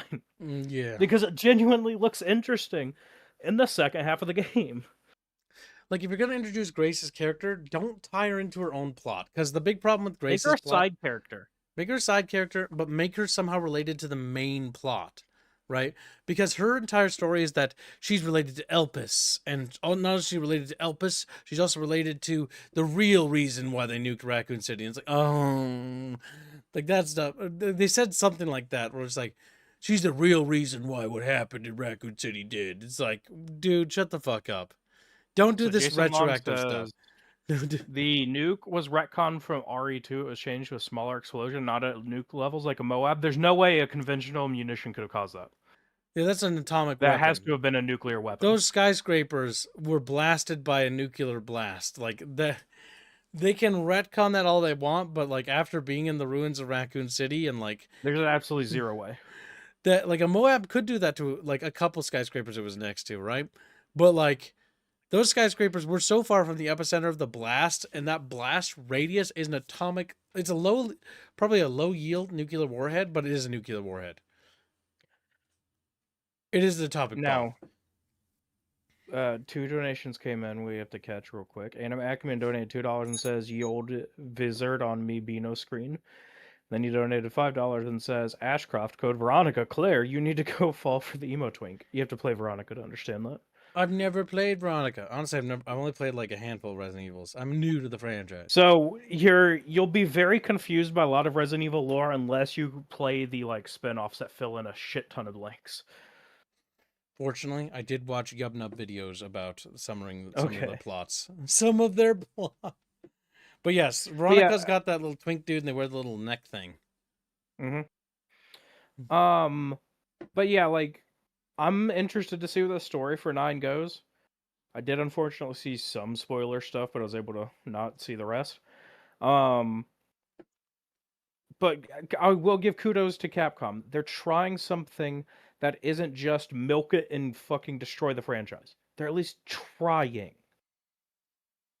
Yeah. Now, the $70 price tag's ridiculous. I do not purchase $70 games out of principle. That's ridiculous in the digital distribution age. And the de novo is ridiculous, which, by the way, got cracked less than 12 hours into launch. Good. Fuck them. De Novo's such ass. I like how I bought the $70 edition, which means I got the inferior edition because it has De Novo. But if you pirate it, you get the better version. It's like, what the fuck? Why am I punished for buying it? What the fuck? That's what that does. That's what that does, Capcom. That's what that does, game industry. I don't know why you haven't gotten through your fucking thick skull. Not that pirates will ever fucking care about De Novo. It always gets cracked. It doesn't actually work. Ugh. And you waste money on that shit. Think about that. Money could have been invested in other things. Well, dream, little Gusfish. Yes, hello. Kill Gus. Death to Good. Gus. Do it. Oh, Do it. in case you missed it in yesterday's stream, the Resident Evil game got a lot better. We Way got to better. went to Rackham City. In Rackham City, the game got good. Why weren't Yeah, we there it from the swapped over start? and let Yeah, him I play know. as Leon for a significant portion of time, and oh my god. Yeah, no, like it all of a sudden you start like dealing with BSAA stuff. You also get like weapon upgrades, and this whole other mechanic activates where you have to buy stuff and scan like how many BOWs you killed to get credits to buy stuff from the BSAA. Why Yeah, there's isn't like that the game? I don't know. there's like a schism in Chris's reformed Blue Umbrella now, where apparently elements of it are going rogue and operating outside of what they're allowed to do. There's this Xeno guy in whatever group he's a part of. Totally not Wesker, is what we call Yeah, him. totally not Wesker, but is definitely Wesker. He's a little gay because he has an earring. Well, he's either Wesker or he's Spencer in a Wesker clone. He's probably a Wesker clone. Probably something like that. Hello, Pondo. Hello, Green Branch. Hello, everyone. Good. There's a Gusfish. But yeah, But the big thing is that, my God, the game's not bad. It's actually good. But oh my God, that gray section. Oh, it's so long. So painful. I was talking to one of my friends at work last night who's a huge Resident Evil fan, and he's like, if Grace wasn't in the game, I would love this game. Yeah. Just tell him to get through the gray section. I know it'll last 7 hours, but the Resident Evil section is almost as long. Almost. So for what I've seen, it's not 7 hours. That was just Kibs. It's about 3 to 4. It's about 3 to 4. Listen, I did a lot of backtracking because I was did. very inefficient with like grabbing things. I also was exploring, so I was playing the game as I was supposed to, so I will not be criticized for this. I will not be criticized. Look, we expect certain things of you Because I kids. looked at Getting like the lost full and waffling playthroughs. is one of them. I didn't spoil myself, but I looked at full playthroughs and it's like the full playthrough is 11 hours. I look at my how much game time I have, and I'm only 11 hours in. I'm like, Yeah. yeah, I think I'm a little slower. But yeah, Resident Evil Requiem is a good game. It's just those Grace sections are a bit painful. And Grace's sections do get better once she gets guns and munitions. But the game does do that really cringe thing of the director's like, enemies now have increased health. So what the game basically tells you is that don't shoot anything. Just run. Just run around everything. And when you start running around everything, all of a sudden the game becomes remarkably easy for her section. You just run. You just run past stuff. You save bullets, you save resources, and you only use bullets if you really have to. Because, like, they're completely useless. They're just garbage. The bullets are garbage. But yeah. All right. I think that wraps up Resident Evil nice and tight. So, a little bow. So, Chatfish, we need to discuss Pokemon and why women should be destroyed. It's like, what the? Ooh. So, Finally, yes. a topic I can get behind. Pokemon has Pom Bomb. Yes, Bonobo the monkey now has a Pokemon, and she's super excited about it. And I figured I'd can't mention wait for that it to- because I thought it was funny. I can't wait for it to evolve, chat. It won't be a little dog anymore. It'll stand on 2 legs and it'll be a firefighting type. Yes. Like the last 8. Yeah. So the only reason why I'm talking about this is because Bond DM'd me a picture of the stupid dog from this game. That dog right there. And I just want to point out that our female dev team is compromised, Chad. Like, it's over. It's over, Chad Bros. But yeah, the new Pokemon stuff got announced. For those that care or are interested in that stuff, there you have it. I don't think anybody here is super big on Pokemons, but I figured I'd mention not it. Give anymore. Nintendo another $80. People chat. are wigging out about the little Doge, though. Pombon, please stay on all fours. Yeah, people are upset because they don't want it to like not be a dog. Because every other fire type, since forever pretty much, always just becomes a firefighting and ends up standing on 2 legs and being some martial art nonsense. Nonsense. Well, there you have it. There's a little fluffy Borkum. Yeah. It's going to have even fewer features than the last title, like they've been doing. Nice. Yeah, that's just been Pokemon's MO for like the last Genghis 22 8 says, games. did they bring back Tall, Thick Vampire Mommy? If you're talking about Resident Evil, she's fucking liquid. She got Yeah, melted. you in murdered last the game. shit out of her. One of the in deluxe packs has a skin for Grace, though. yeah. Grace It to does. turn her into it? Yep, That's funny. it's a skin. Turn to a whore. That's been Capcom's go-to for a very long time. So we have some show announcements about shows that Chatfishes actually seem to like. Smiling Friends creators shock fans by announcing the series has come to an end. Now, this is not particularly brand new. Most of you probably heard of this. But yeah, Smiling Friends will be coming to a close. It only has 2 more episodes, and it'll be released this year, and then it's over. And basically the creators were, from what I read or cursory glanced at this stuff, is basically they're, how do I put it? They think that it's good, and that they've had a good run with the show, and they want to end it on a high note. And I find that remarkably refreshing and also remarkably respectful. They want to go out with like a bang. And so that's the entire thing. They want to go out while the going's good and go do other things. And that's the reason. They weren't canceled. It was just like, yeah, we did a funny TV show. The funny TV show, it ran through its gags. It's got 2 more episodes, and then it's over. The story ends. And that's it. That's actually surprising. Unlike Futurama, unlike Simpsons, unlike fucking, Family Guy or fucking any of that other crap or So who wants to South place Park. bets on the Smiling Friends building exploding in the end? You think they're just gonna They'll kill probably them off? just remove that screw again. Just Well, not roll. necessarily kill them off, but I feel like the building's gonna be gone at the end. It was maybe, but I do think that all comedy shows should end because we've been rewatching Futurama, and the first 4 seasons of Futurama were pretty good, but then it just kept going. And I think that's the problem with a lot of these comedy shows is that comedy shows kind of don't, once you resolve certain character arcs, you can only just reset a character so many times, because usually these comedy shows will reset character progression because they can't have them resolve something, otherwise it's not funny anymore, Or worse, they'll corrupt them from what they actually were, like a dumb but well-meaning father into just a blithering idiot, or a dumb but well-meaning father into a complete psychopath. You mean create an entire stick called flanderization? Yep. But yeah, I thought this was interesting. I thought this was worth not only pointing out so I know that some people might be sad about it, but I think that this is a good thing. And I think that it's okay to let a story end. And there's no shame in it. In fact, if anything, it takes a great deal of courage, because the reality is the money's going good and you're choosing to let the story end naturally. It's a hard thing to do. You could just keep milking it, right? But you chose to end it rather than drag it on for forever. And that's pretty good. Worth shouting out, worth mentioning. They did a really good job with their Smiling Friends show. It's funny, silly little show. I think they had a lot of fun with it. And I'm very interested to know what other projects they'll work on in the future. Because just because one story ends does not mean that a new story won't begin, chat. Usually that means that the creators now can go work on another project.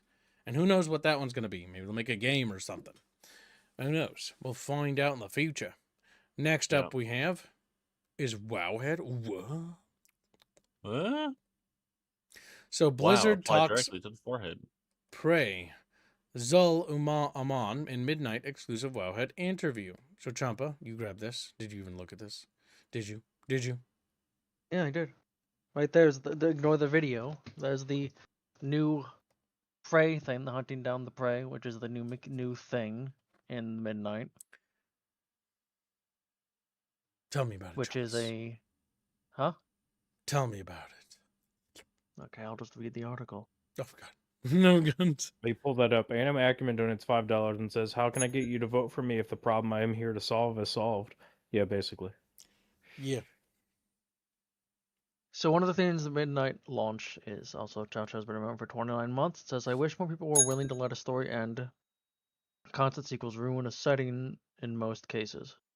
Hashtag Kip Choice. Yep. When a character's Which story goes to arc is paying off over, his they can one of two things can happen. They can become a Right. Paragon character, they can die, or they can just retire, and then a new story can finally begin.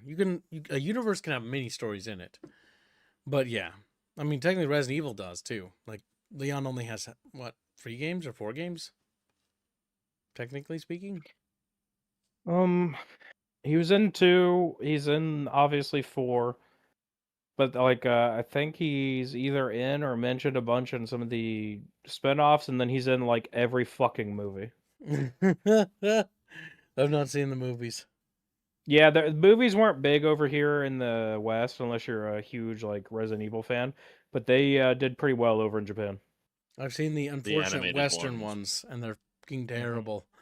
Yeah, the West ones are trash. As a kid, I was like, "What?" With this one girl is like the MacGuffin girl, and like everything's revolving Yeah, they around just her. invented someone that doesn't exist. And then Look, the that- game lore is like, "Wait, the world didn't end? What? This is so nuts." That character only exists because she's the wife of the guy who's directing it. Yes, it's very much that. He goons to his own wife. I mean, good for him. At least they're in a very happy marriage or whatever. But Jesus Christ, though, come on. You know what his chair is when he directs? What? It's a frog chair. Oh no. Damn. Oh no. Yes, good. The movie will cuck me. I'll let other actors have pretend sex with my wife. This is really weird, man. I At least the pay's good. didn't think about that till now, until I said it out loud. Now hearing it's like, that's kind of weird. Yeah. It's almost like actors and directors aren't serious people. I don't know. There's the reason the Romans considered them subhuman actors. Damn. Rima booze.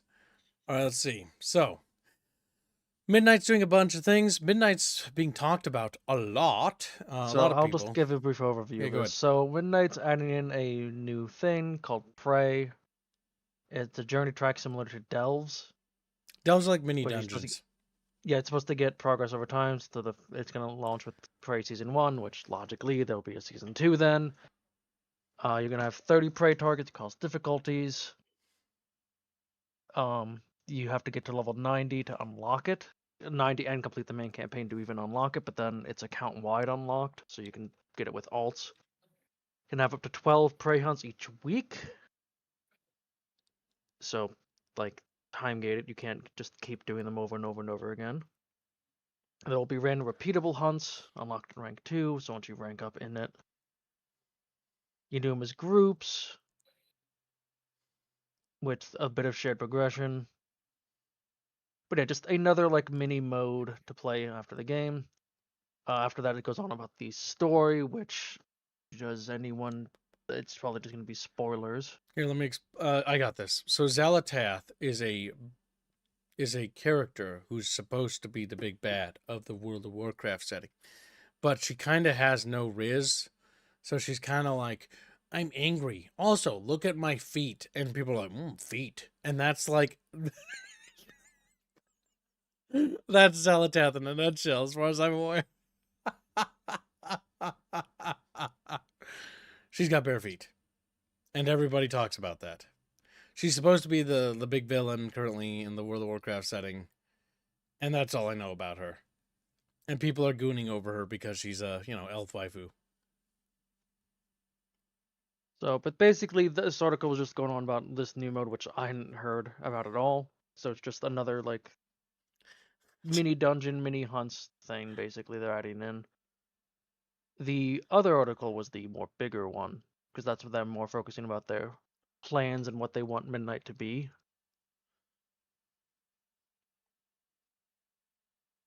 Gibbs. Yeah, what? I want to scroll down. Other article. Oh, here. Blizzard talks prey. Wait, did I do That's this? the same article, Gibbs. What's this? I gotta double check what this is. I don't trust Twitter half the time. No, wait, that's not the same thing. There we go. That's a different article, and that's for later. Had to move it. But yeah, Zelatath, people find her hot. So, yeah. That's pretty much her villain archetype. Like what? So basically, what this article goes over is what Blizzard's intention is with the Midnight launch, the new expansion Midnight. Effectively, they want to revitalize and revamp the game from the ground up, and they Mhm. kind of want to make WoW the big new game again. Yes, Is we the did gist of this. we did mess around in retail a bit, and they have made huge, significant overhauls. So So they're taking pretty big risks by doing this. They did a level crunch, a number crunch, and a ability crunch, meaning that the spells and abilities got reduced quite substantially, if I remember right. So there's not So- like a bajillion of them. yeah, what Midnight's gonna do basically. This is from an interview with them talking about what their goals are and what they want Midnight to be and whatnot. So Midnight's entering creating a whole new housing system, so you can have a house.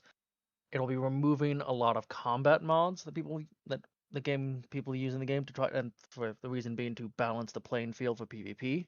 Hmm. So removing mods that people use to give them an advantage or whatnot.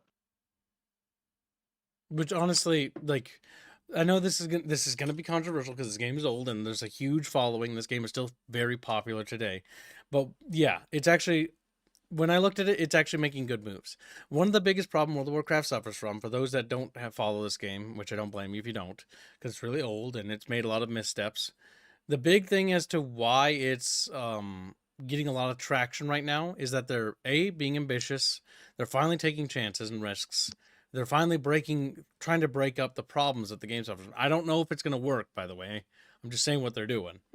But one of the big problems that World of Warcraft suffered from is that over the years, over like even Classic, Burning Crusade, and Wrath of the Lich King, and like these problems were beginning from there, even then, right? Was that the developers for Blizzard would kind of only listen to one particular group, and it kind of just felt like they kept focusing on that one group. It was the people that have like a bajillion mods for their game and have like a bajillion like fucking add-ons and a bajillion things. Like when you look at the gameplay of like the high-end raids and stuff, like the game looks like a series of fucking like a bajillion of Excel sheets and like little windows with bubbles and boxes everywhere. And like nobody's, when you look at that from a player standpoint, it doesn't look like a video game anymore. And it starts to look like a weird fucking thing of like, what is this? And I'll be real with you. I think raids are conceptually cool, but one of the biggest problems with raids is that raids kind of function this way. They're incredibly insanely hard. They're incredibly obtuse. They're a huge like thing propped up about guides about who's the first one, world's first, thing. Like there's this whole spiel. And one of the problems with raids is that it's like hyper specific. Like, oh, if this buff gets put on you, you're gonna die, but you have to stand in this spot and at this point for that person to do that thing. And it's like following like a playbook. And it's not really like a dungeon, where dungeons you can kind of experiment and do stuff. It's kind of like you follow a very specific set. Now there are some raids where you can do a little bit more flexibility in here and there, but raids are kind of boring in my opinion, mostly because they're very formulaic and they very much become this thing where it's like you will do this specific thing at this specific point in this particular way, and you cannot deviate from that particular method or you will risk wiping the entire party or the entire raid group. And it's like, like there's no freedom, there's no sandbox, there's no exploration, there's no discovery, because the entire way the raid system set up is that you're gonna fail this 8 bajillion times, or you're gonna look at a guide, because you have to do 8 bajillion things specific in a certain order and sequentially. And it's like, oh my god, no, thank you. And What, so you didn't do the 12 autistic steps to beating the boss, you lose. Yeah, and so the big problem is while that does appeal to the what we call the hyper niche group of the player base, they ignore the other parts of the game like general based PvP or general just regular dungeon stuff or regular based content like we're just leveling and questing. And so a lot of the focus was focused on this particular part of the end game, but the journey was completely ignored because World of Warcraft over time became more about getting to the end game rather than the journey to playing the game, right? Because in the early days, it was a journey, it was an adventure. You started off, you leveled up, and it wasn't about just getting to the end tier raid. It was about, making, Shmormu, Slayer of, Murlocs, and his quest to, become the greatest warrior of all time. And his journey over the world as he basically leveled up and progressed is a huge legacy. You have huge memories of these characters. Versus now, it's like, okay, speed run to the end as fast as we possibly can. And that's one of the big problems with like World of Warcraft is that they only listen to the hyper niche group, a niche crowd, and the game, when you look at it, doesn't look like a video game. It looks like a pile of windows and menus and like clutter that you just can't even like. There's like your character stands there. There's like an enemy on screen, and it's just boxes everywhere and windows. And it's like, what the fuck is this? Is this a video game anymore? Am I even playing a game? And that's the problem that people have. They need to make World of Warcraft approachable, but not in the sense that it loses its identity, but in a sense where you can play it and it looks like a video game. It looks. Because I think you just read this article. Why?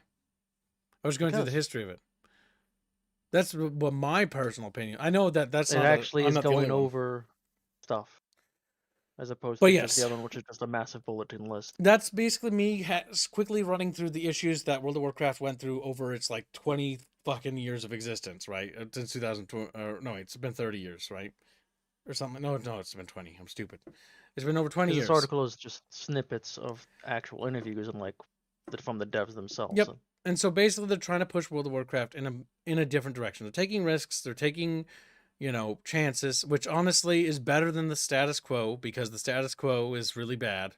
And it seems like people are having fun with it, at least people I talk to that still play it, because I do know a lot of people that still play it. And they seem to be having fun with it. I know a shit ton of people tapped out when they did the jailer thing from Shadowlands. Shadowlands was much like Warlords of Draenor, in my opinion. Just a bad expansion, but it's down to subjectivity, right? Like, just people tapped out a lot. Like, my guild died in Warlords of Draenor.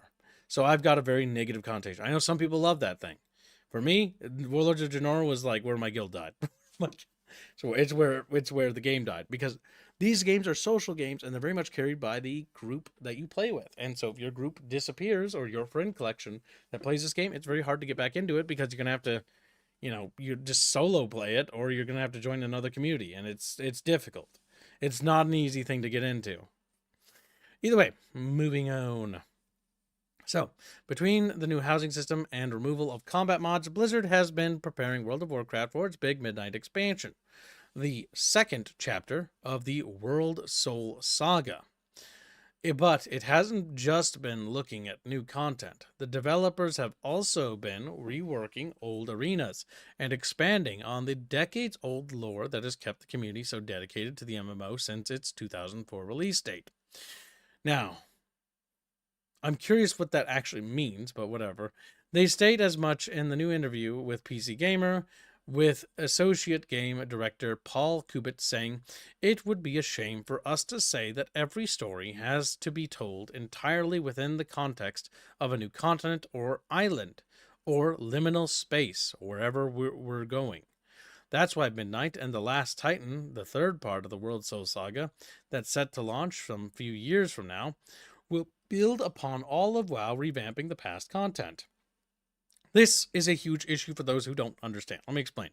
World of Warcraft had the world, like Elwyn Forest had its quests, and the story of Elwyn Forest and the human side starting areas was basically about a corrupt nobility that wasn't paying the Defias Brotherhood, which the Defias Brotherhood are the people who rebuilt Stormwind following the Second War, and basically that led to them basically leading like a revolution against the established government. And it turns out the conspiracy that one of the dragonflight, was it Black Dragons? I can't remember. Onyx or whatever her name is, or Nixia or whatever.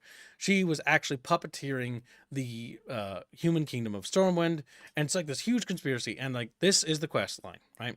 Now, if you don't read the quests, you'll never get that. But like it talks about that in the quests, and you're basically slowly uncovering that as you progress, and then eventually you kill Onyxia, you lop off her head, and they hold it up in Stormwind as like a giant thing on the entry of Stormwind to celebrate the fact that you've helped Stormwind break free from Onyxia's grasp. Or I think her name is Onyxia. I might be butchering this a little bit. But yeah, right? So that's it. And that's like it. That was the story until they did Cataclysm, where it's like the world changed because of one of the dragons was like, "Man, I'm mad at what the world ends." So he flopped around and the world was starting to end, and then they killed him, right? Deathwing. He's dead. And that changed some of the regions visually, but most of the quests, like, I'll be real with you, because if you actually read the quests, they don't really change that much. Like, there are some minor differences, but they're just kind of the same quests again, but slightly different. Or maybe one character is dead, or something like that. So not a lot actually happens. And so the world itself, like Elwyn, Durotar, Westfall, Duskwood, these regions, they're kind of stuck in this era that happened 30 billion years ago. And the World of Warcraft isn't evolving. Like, nothing's happening in Kalimdor or the Eastern Kingdoms. It's just stuck this way. It's like, oh, there's like a huge demonic invasion going on in the Broken Isles. Like, fuck, we gotta stop the demons. And it's like, what's happening in Elwyn Forest while this is happening? Nothing. Absolutely nothing. Nothing whatsoever.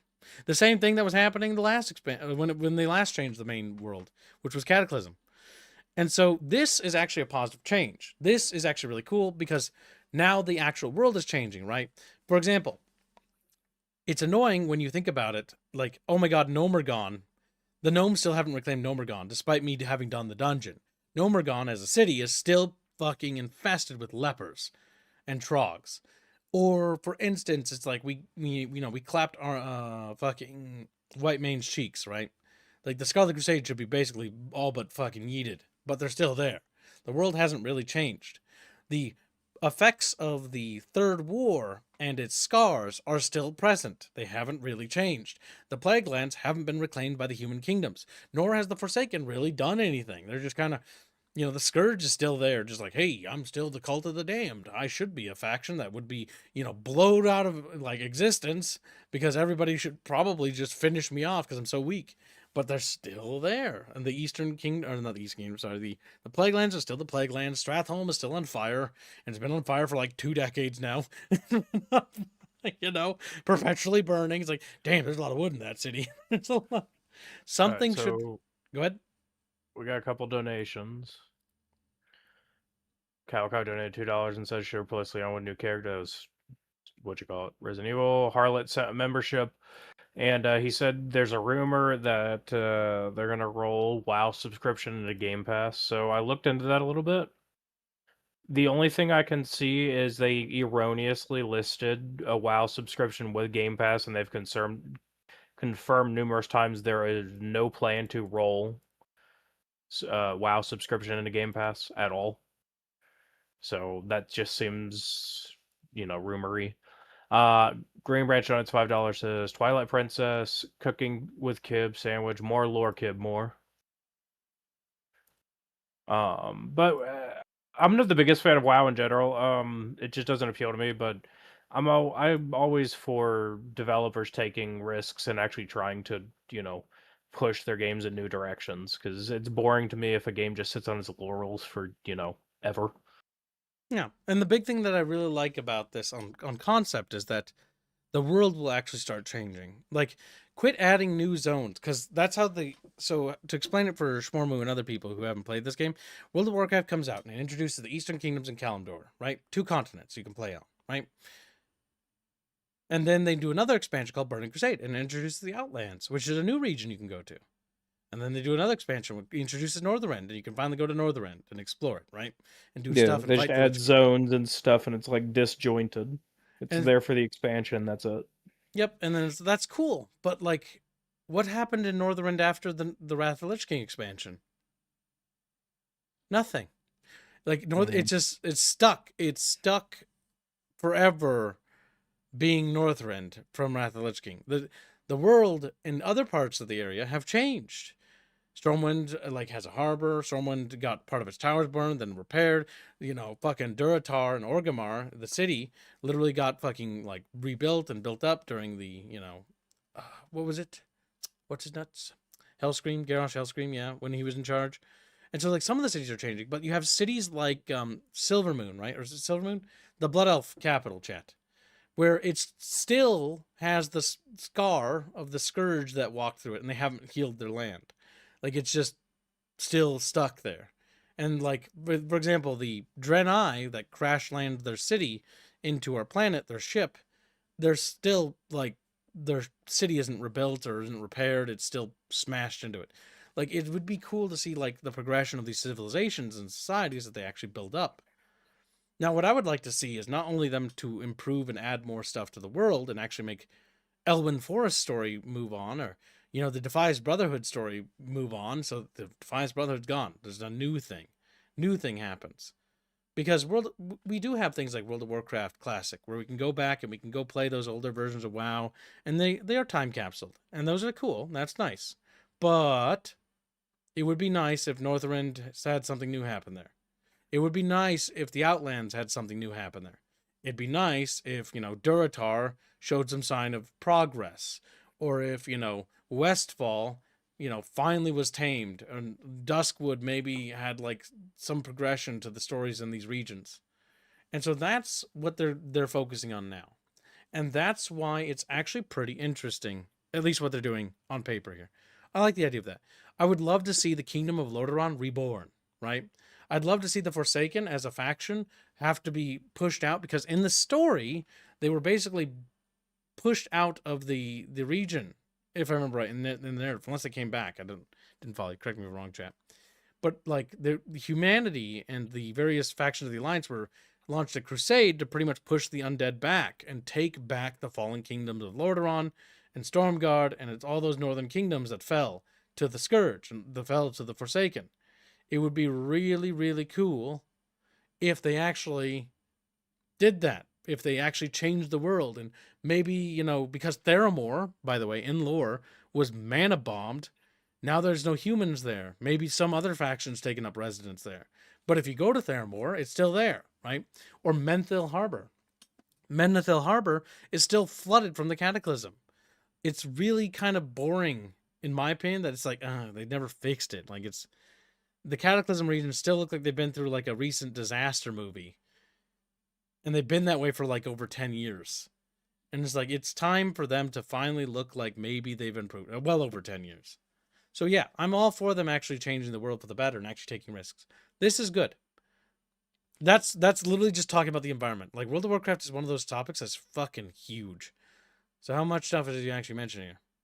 I suppose it does make sense. Most visual, make wow, blah, blah, blah. I mean, art style and art direction. There's also trailers. I suppose does make blah, blah, blah.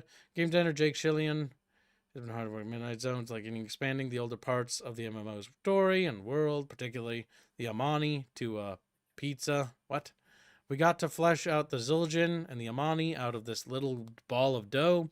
I don't know why it's the metaphor I'm choosing, but stick with me. This little ball of dough, and now it's a whole pizza, okay? God, he's just like me. Food references. Yeah. Topping sauce, cheese. Topping sauce, cheese. Heads up, though, there is no pizza in Zilamon. I'm not gonna spoil you for that. Blah blah. Okay, so yeah, like what he's saying here. He's basically talking about there's a region, Zolamon, which so to explain the northern lore of Eastern Kingdoms, in the lore, the trolls were originally a big problem for the Arathi human kingdom. Humans were originally the Arathi. They were like, oh, we humans and we strong. And then the trolls came along and were like, we're savages. We're gonna beat the shit out of humanity. And humanity was like, oh my god, stop. And they had this huge war and they started beating the shit out of each other, right? That's why there's so many fortifications in the north against the trolls, right? And then eventually humanity, and with the help of Quel'Thalas, aka the elves, eventually beat the trolls back to the point where they're kind of not as much of a threat as they used to be. They're kind of subdued. But they still have forts basically built against them just in case they rise up again, right? And so, it's there's so much stuff over there in that part of the world that's not really developed. They did do an expansion during the original WoW where they added the Zul'jin or whatever dungeon, but that was it, or a raid or something, and that's kind of it. Like, they don't really build up that. And there's been a lot of lore for, like, the northern parts of Eastern Kingdoms. By the way, I want to point out something that pisses me off or annoys me a little bit, but the Eastern Kingdoms makes no goddamn sense. That's not the name of a continent.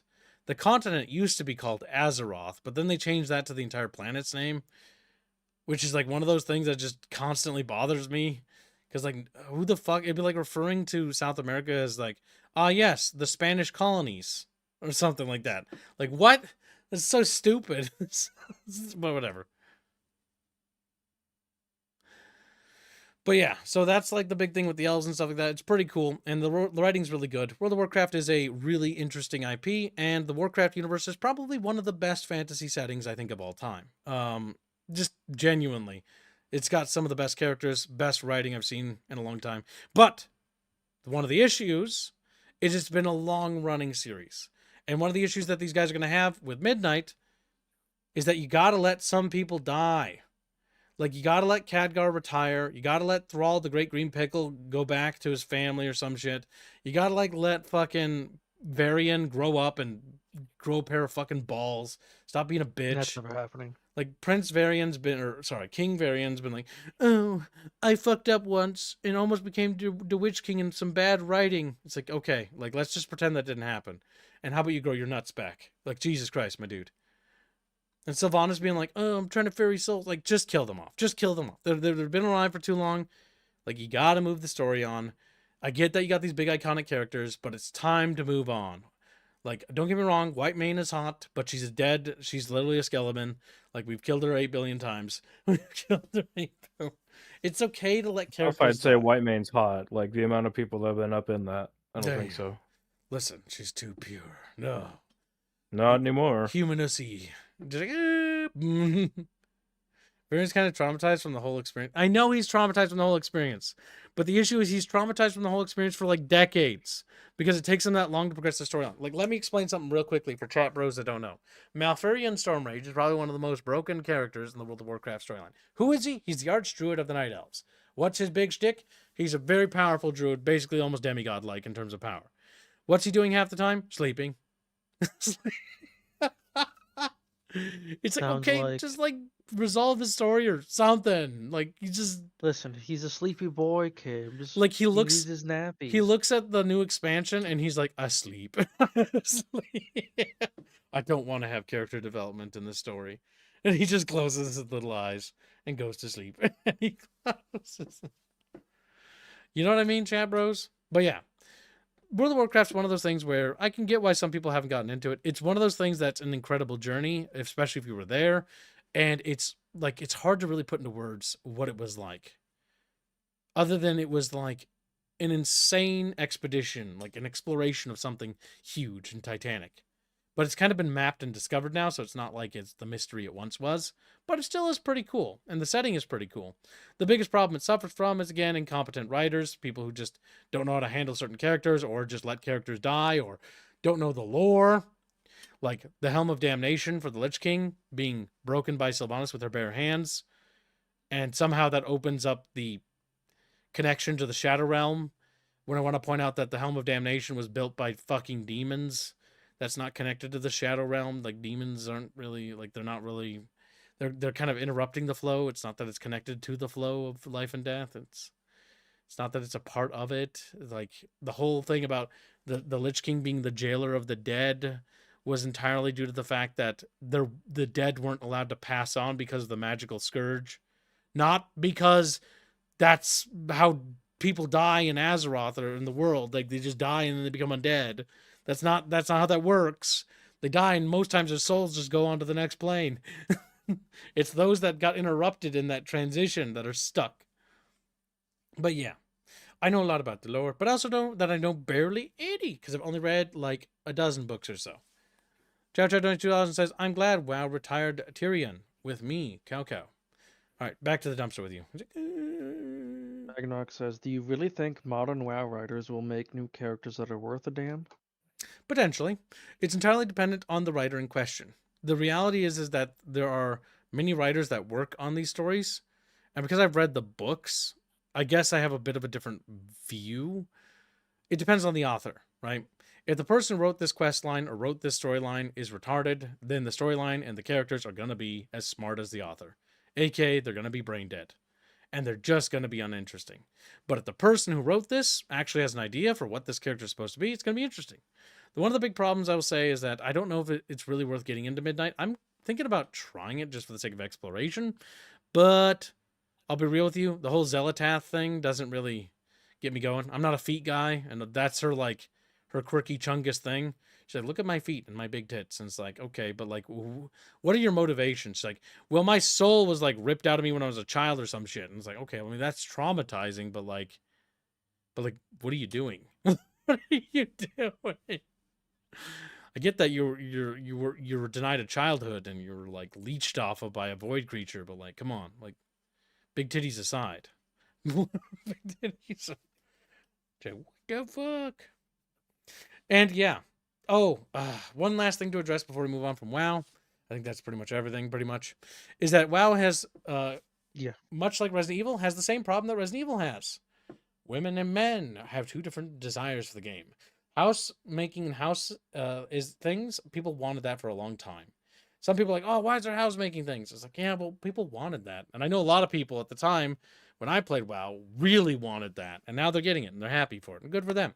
But the reality is that they kind of need to also make content for both sides. They released an animated movie where it's animated. I don't remember. You know what? I'll grab it. They made a movie that's animated? Yeah. They made it recently. You just blew chat's mind. They make story stuff that's darker and people want more, but I didn't watch it, so I don't know. Midnight animation. I don't know. What's it? This one. Did someone claim the rat bounty? I haven't seen it. Is this it? Is this the short film? We'll return before you know it. Yeah, so they're doing stuff like this, right? And it's more serious. And this is what people like a lot more. It's like, oh, it's more serious. And this is what we want. More serious stories. And then they do things where it's like, the WoW house making thing is like super not serious and stuff like that. But they made like a cartoon. I'm not going to watch the whole thing. That jawline. I'm going to skip to like trauma. Look, a flashback of the Lich King. But yeah, this is new. And people like this, I think. I don't actually know because I haven't checked. Do they? Yeah, they're definitely hitting what people want here. But yeah. Think about it's by the same people that did the Castlevania animation. Oh, is it? How do you I was wondering tell? why it looks so bad. I can tell because the exact same style in animation. I was trying to figure out why it looks so terrible. It's literally the same. That's why. I don't like their faces. You shouldn't. It's 3D with anime Yeah. style. It's terrible. That explains why the choreography isn't half bad. I was like, that's kind of tricky to do that 380 fucking camera angle. Yeah, it's 3D. It's because it's 3D. models It's with not those tricky anime when styles. it's 3D. Yeah, it's a skin slap on top of it. Because I'm like, basically. doing full rotation of a character in animation, that's kind of impressive. Like, that's not an easy thing to pull off with an environment. So it's 3D it's like- models with it's textures. 3D model. But yeah, people seem to like what they're doing with the story. It's more dark. It's more bleak. I mean, the thing is, how to explain it? Much like Resident Evil, where it suffers from the same thing with the schism thing, Warcraft suffers from this thing where there's people who like it for the kiddie, like funny things that they think it's about. But when you look at the lore, I want to point out things like there are literally roads paved with the skulls of children, women, and old because the entire populations have been genocided. Like it is Blizzard writing. And I mean old school Blizzard where it's very bleak, it's very genocidal, it's very eugenicsy. There's horrific experimentation and like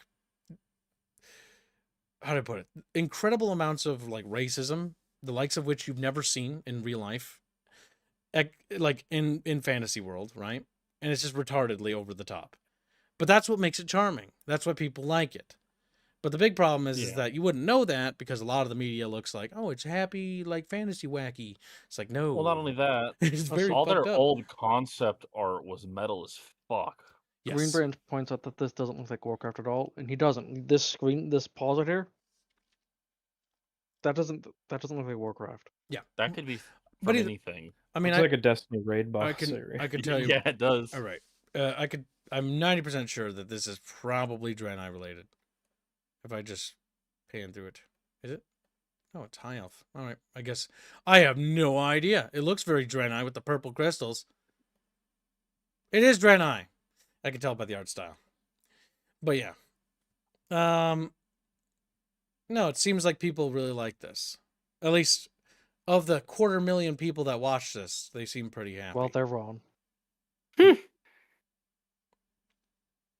I'm not going to get involved in that because it's that's a position that you can't stand on. That's a position you lose on. That's a position you fall on. Now, either way, hopeful that Midnight will make recoveries. That'd be great. But I'm not going to hold my breath. But it sounds like basically their plan with Midnight is for it to be Taking risks. almost restructuring of WoW. If they actually follow through on remake. that, I will be interested to check it out. If they don't, and that's just all bark and no bite, then I'm not particularly interested. But yeah. Moving on. Breaking news. Myriant, one of the best and largest public ROM repositories, announces its closure on March 31st. The main reasons are lack of funds. It costs more than $6,000 per month to keep everything up and running. Traffic is increasing, and the money isn't cutting it. Many download managers are putting up paywalls, which is strictly prohibited. The site isn't for generating profit, nor for commercial use. Increase in the price of RAM, SSD, HDD. Nothing surprising here. The site needs constant investment for its collection. With this crisis, the cost is rising to keep the servers going. I recommend you download right now the ROMs that interest you. So yeah, basically, one of the big ROM repositories is going down. Doesn't have the funding it can to maintain itself. Here's the actual Discord post itself, in case anybody's interested. This is from Alexi at 10:27 p.m. Information about the closure of my Myriant. Can you check what this is? Bucky sent this to me. So I haven't had a full chance to do a full read. I saw this. I'd never heard of Myriant before, and that's why I didn't. I've never heard about him either, but it's apparently a big spiel. It's worth mentioning because some chatfish might actually be interested. So I have decided to shut down Myriant on 31st of March 2026. Until then, the site will continue to remain available in its current state. Please download any content you find important, as you have around 1 month to do so. That month is coming to a close, chatfishes. There are several reasons for this closure. First is insufficient funding. As traffic continued to increase last year, the amount of funding from donations remained the same. I have been paying more than $6,000 out of pocket every month in order to cover the difference, which is not sustainable. So yeah, just can't afford to keep it going. Paywall download managers. In the past several months, many specialized download managers were created that completely bypass the site, donation messages, and download protections. Some of these download managers lock certain features behind paywalls that required users to pay in order to gain access. The use of Myriant for commercial, for-profit purposes has always been strictly forbidden. Such egregious and abusive usage of this site cannot be tolerated anymore. The other thing is rising RAM and SSD and HDD prices, which relates to the AI bubble. Since last September, RAM, SSD, and HDD prices have surged dramatically and continue to rise due to the ongoing extreme demand of AI data centers. This has caused Myriant's hosting expenses to go up as well. Necessary upgrades to the storage and caching infrastructure only exacerbated the problem. With a large number of servers and the aforementioned existing monthly deficit excess of $6,000 out of pocket, there is simply no way, I don't know why I added that word, there is no way to pay for the increased hosting and hardware upgrade costs. There are still many other smaller reasons. I could go on and on about them, but nobody would want to read it. In short, I can no longer afford to run this website. If you have any comments, you can send them to support@iresta.me. I will read all of them and might respond to a few. Thanks for using Myriant over the years. So yeah, Myriant is closing down. Chumpus, what is Myriant? For those that don't know. It's a ROM and file hosting site. And that ROMs is are the ROMs I'm thinking of, right? old games. Yep. Do you want me to post a link to it? I don't think we can. Fair enough. I don't think we can. I will say I can why talk I about see it, but I don't think we why can. I don't think we can share the people link because we'll get in have not trouble. gone because it's not it's kind of organized in the sense of your program files folder is organized, as in it's billions of things just shoved into folders, and it's I assume there's an I'm alphabetical poking around trying to tab. find stuff, and it's not easy to find. It's literally like you're going through a Windows folder. This Okay, is open up this folder. still What's big inside this news folder? because What's inside this folder? these ROMs are still There's a archived. lot of stuff here, Yeah, but unless you know exactly what you're looking for, you're going to dig for a while. probably not find it. But yeah, so it's big news in the sense that it's going down. Like almost 1 million people have looked at this post, so it's definitely making the rounds. But yeah, if you're particularly interested in this particular thing, you should be aware of it because it is on a timer before it expires, as it looks like it's going to be sinking. So if there's anything in particular that fancies you little chatfishes, now is the time to do it. Unless this isn't something that you're particularly interested in. Figured I'd mention it because I think it's worth mentioning. But yeah. It's, for example, much like any sort of abandonware, ROMs are basically usually for like consoles or emulations, right? And there are only so many emulator sites and stuff like that around, but there are quite a few. But anytime one of them goes down, it is still big news because the reality check is that is that much data that was archived that will now just disappear. So it's good to know. So thank you for bringing that up, Bucky Bus. Also, chat, What? don't forget, there is still the contest for the Smash Burger going on. There's 2 people who have entered it so far. Yes, you should enter it too, Chatfish, while you still can. But yeah, next subject is cringe, and I'm not sorry. Oh. Amazon Prime, God of War releases first look at Kratos and Atreus actors. Ah, yes, let's make a God of War TV show where we ritualistically humiliate Kratos and also take a look at this little child character. It's like, oh my god, like, it just, This This looks so bad this already. looks like trash. He looks like a shaved Ewok. He looks like some dad who's cosplaying with his son. Mhm. Yeah. And like that could be endearing, right? Because it's a father and son thing, but it's not. This is official. This is AAA. That's as buff as they could get God of War. Looking kind of dad bod right there. God damn. Man, they Well, just... Chatfish, you know how it goes. Once a video game series goes to movie or TV shows, it's officially a dead video game.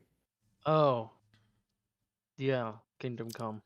I mean, God of War was dead after 2018. Oh, that was so bad. Let me get that article. This is the cut Kratos era, so...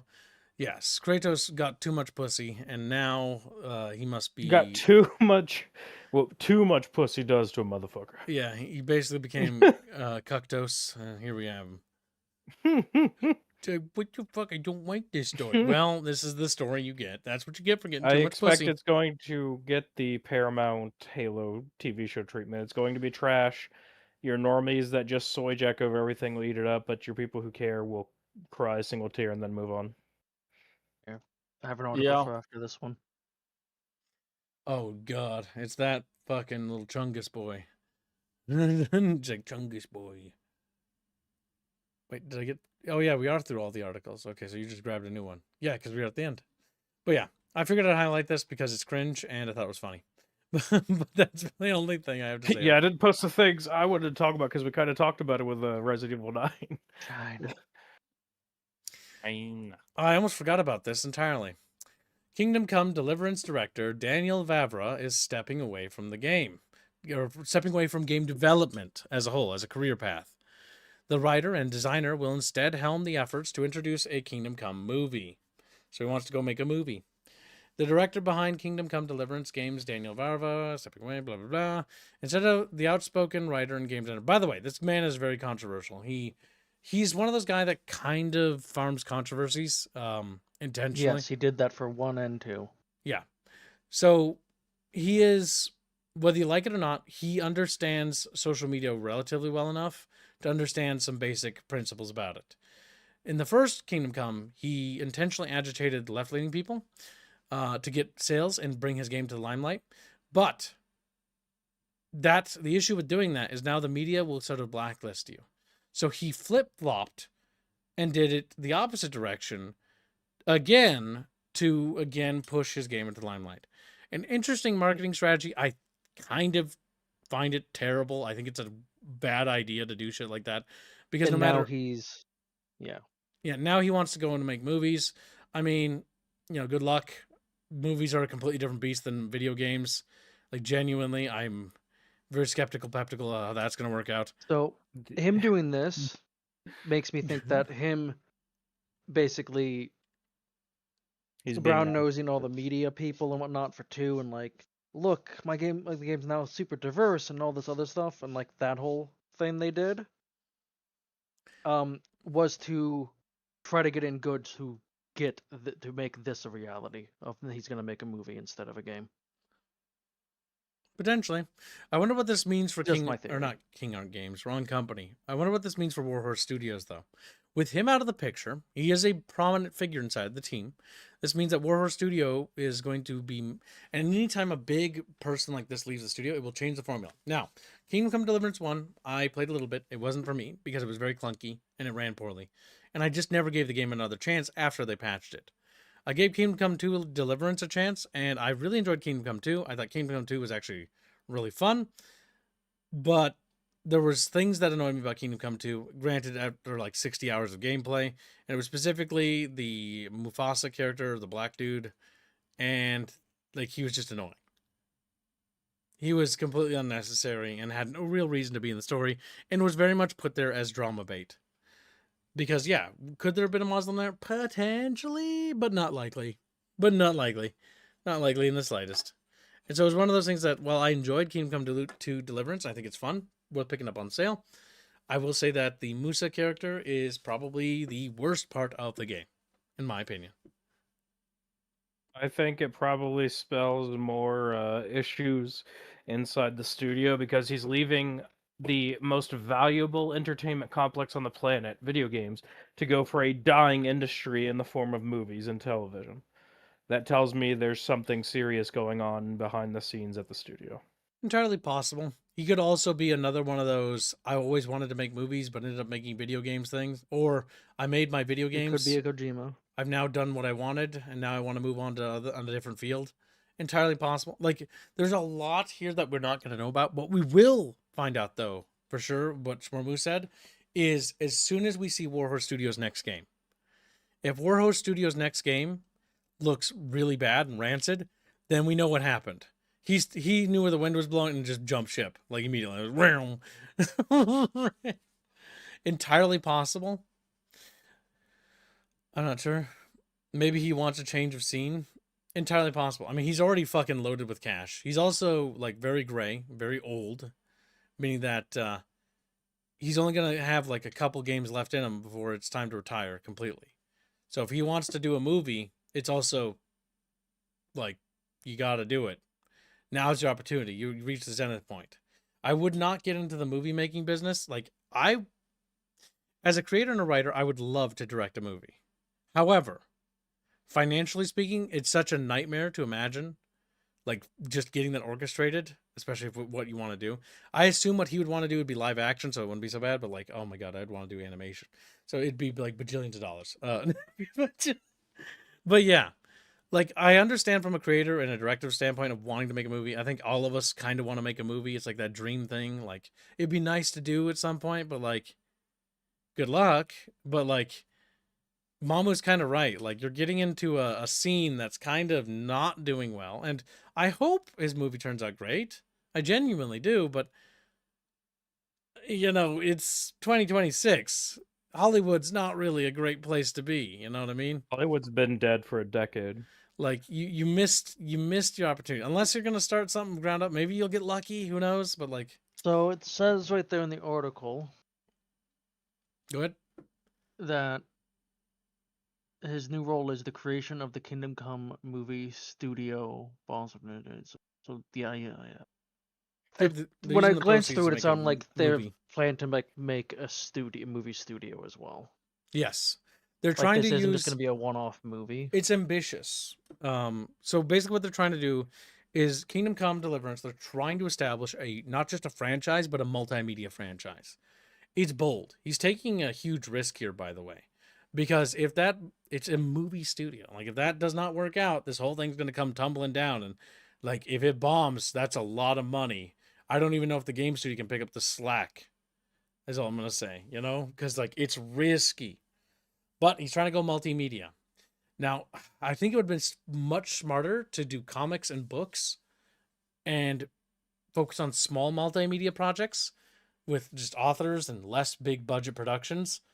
But I mean, it makes sense because Kingdom Come Deliverance is kind of shot like a movie in a lot of ways for certain things. So it makes sense that this has probably been their end goal the entire time. Like, I don't think this is something that came out of the blue. I feel like this is something that they have probably talked about behind the scenes for a long time. And much like how every studio has like their long dream plan, It just I don't know. A movie is one of those things. It's like it's a trapping. It's a trapping that a lot of guys fall into. And it's like, oh, we're gonna make a movie. It's like I will say, like, we did that fucking like Echoes of Second Age series stuff that we're working on, and like it's just art panels with audio drama. And I'll tell you that shit is fucking hard. Like we've got one episode out for paid members that you can view on the pilot episode, and it's not the panel version, it's the audio drama version. Because the artwork takes fucking a while to get done. The scene sketches, the concepts, and they have to do that still for a movie, by the way. So, like, man, it's a risk. It's a very scary risk.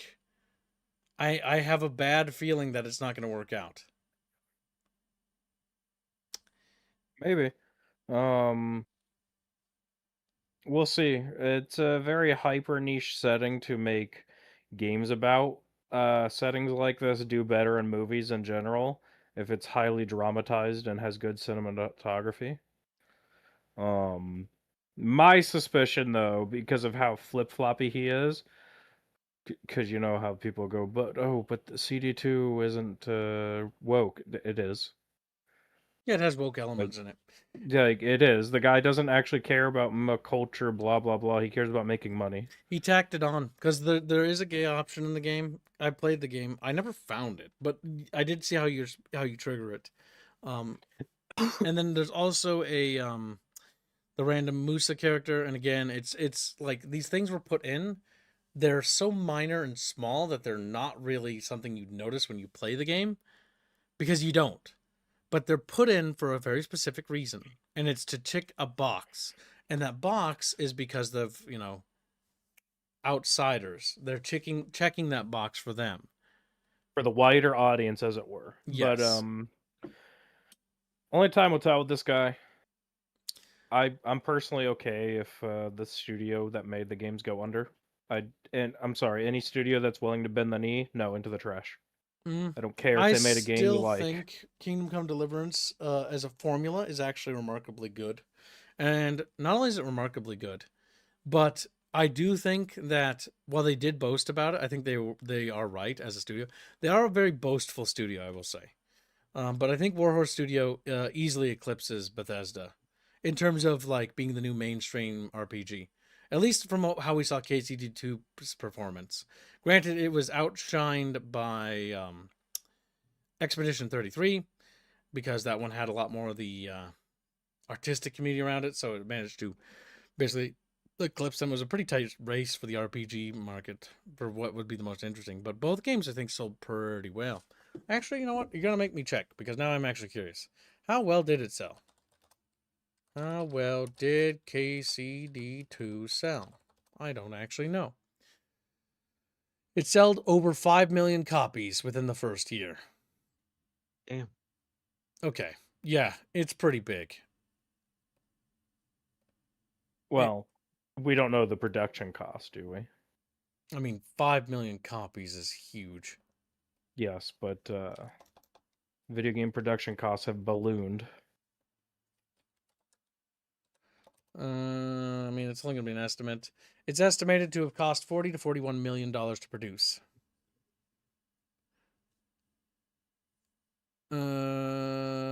Achieved remarkable financial success, recouping its estimated 40 to 41 million budget within just the first day alone. Yeah, they sold fucking billions. Or not billions, but they fucking made bajillions. Like, it's nuts. Yeah, Millions and billions. tons of buckos. So yeah, no, they're huge. I mean, they've been huge. They are huge. Yes, but never underestimate the ability for people to stick a stick in their fender and fucking destroy what they've built. Yeah. Well, yeah, they're Never starting a underestimate- movie studio. That's this. I mean, they made a lot of money. They have the money to do that. I just think it's stupid. I think it would have been much smarter for them to. I think KCD2 wraps up the Kingdom Come storyline. I think it's just the end of Henry's story. I think it's a good spot to end it. And I think what they should have done, in my opinion, and I could be wrong, I think they should have just made a fantasy game. If they did as well as they did with KCD1 and KCD2, they make a fantasy game and they just BTFO Elder Scrolls. They don't even need to change Yeah. any of the mechanics. Just add magic and a few other systems. And like Elder Scrolls ain't gonna hold a candle to you. You could just walk all over them. And then you'll just walk away, like they'll dominate the RPG market. The only reason why there's Elder Scrolls has a chance is that it's a fantasy. And some people aren't interested in historical light historical sort of like fiction. So Well, I don't know if I'd say it's historical fiction. It seems like a fantasy to me. But what do I know? it's historical. Pretty historical when it comes down to it. Like most of the events are pretty accurate. There's just a few inaccuracies when it comes to certain things. Like as somebody who actually played KCD2, it's remarkably accurate in a lot of areas, especially the castles. Like if you want to look at the architecture of the buildings, they did a great amount of research there. I mean, if you want to see a game that actually does research, that one of them. But again, it has like just two minor points that against it. The Musa section, which is completely unnecessary, and then the random gay kiss thing, which is again unnecessary. It adds nothing of value. But we all know why they have it. Crazy Templar donates $25, says, "Hi Kibbs, really enjoyed the Second Age video. Sorry I haven't donated in a while. Hashtag Mars Tactics. I'm glad you liked it. I am interested to see a discussion eventually develop around it. Though I think episode 1, I don't imagine there will be discussions around it until we get through like season 1, when there's more character building up. Because the pilot episode kind of just does more introduction. In fact, I have no idea, and I can't say any more because I can't talk about it. But if you guys want to discuss it, I'd be very interested to peek over the fence and see what you guys write about it. Mostly because I can't really talk from a writer to the basically reader, like other than like I'm interested to know what you guys think of it. You guys seem to be receiving it pretty well, which makes me happy because we worked very hard on it. But it's just a pilot episode. I hope that the paneled version will blow you out of the water, but we have to wait. But thank you for watching it. I really appreciate it. Now, what was I saying? You can visit different places on Google Maps. They're all roughly in the same area, especially in KCD1. I remember following the roads and Google Street View and being like, wait, Skalitz isn't there. And then realized, oh, duh, it was burned down. Yeah, it did. The village actually did burn to the ground. Like the amount of historical research and authenticity in the locations and like hills and valleys is quite interesting. At least I saw one for the castle and the second one from the first area or zone. And like somebody took like a picture from like the certain point of the hill where the character was, and while the trees and the foliage is very different, the overall landmarks are very similar, eerie, and it was kind of creepy, honestly, how close to reality it was. Like the guys did their research, and great job and kudos to the art team and the level designers. Seriously, above and beyond. Frederick says KCD should have adapted the use of profanity better. They use fuck way too much. Yes, they try to make the verbiage they use a bit more understandable. I do like how they do say like or how they use Christ in verbiage a lot though, where they're often like, Christ, protect me and stuff like that. They do the posture of the, head, the chest, the shoulder thing. I always forget what that's called. But they do that a lot. It is fantasy, though. Mamu is right, because Kingdom Come Deliverance acknowledges that God is real. Not only does it acknowledge that he's real, but he has literal powers. And Christ will protect you and shit like that. So like it's kind of And weird. death is a real thing, and there are demons present in the There world. are demons, and like Christianity is like a real thing in Kingdom Come Deliverance. It is fantasy because none of that actually happened. At least, okay, in my opinion, I know some of you are religious, you can believe what you want, but like, you know what I mean? But like, I like that the game actually is like, yeah, no, it's real. And the demons in the castle are real. The demons. Crazy Templar says he does have a question about it. Go for it. You can ask if you want. But yeah, I think we should move on. I think we've talked about Casey enough because I'm not a big fan of Varva. Well, I like the game. I personally dislike his methods of using drama on pot stirring. Same. It leaves a bad taste. Even while I like the game, I just it makes me angry. It makes me Christianity is a real thing, Kibbs. Yeah, and you're my little chatfish. He's like, fuck, yeah, press it. Press it. You're gonna owe me $10 billion by the time you come back from not being on stream. I invoice Chatfish when they're not active on chat. Like, oh. If only he was in Best Korea. Damn. Also, thank you for the donation, Crazy Templar. We're very close to today's goal. Thanks to all your donations, chat. He asks, do all the humans, can't remember their names, sorry, have personal AI/robot assistants? The builders? Yeah. Are you talking about the drones? He's talking about the builders. Yeah, I know. Yeah, he's talking about builders specifically in the setting.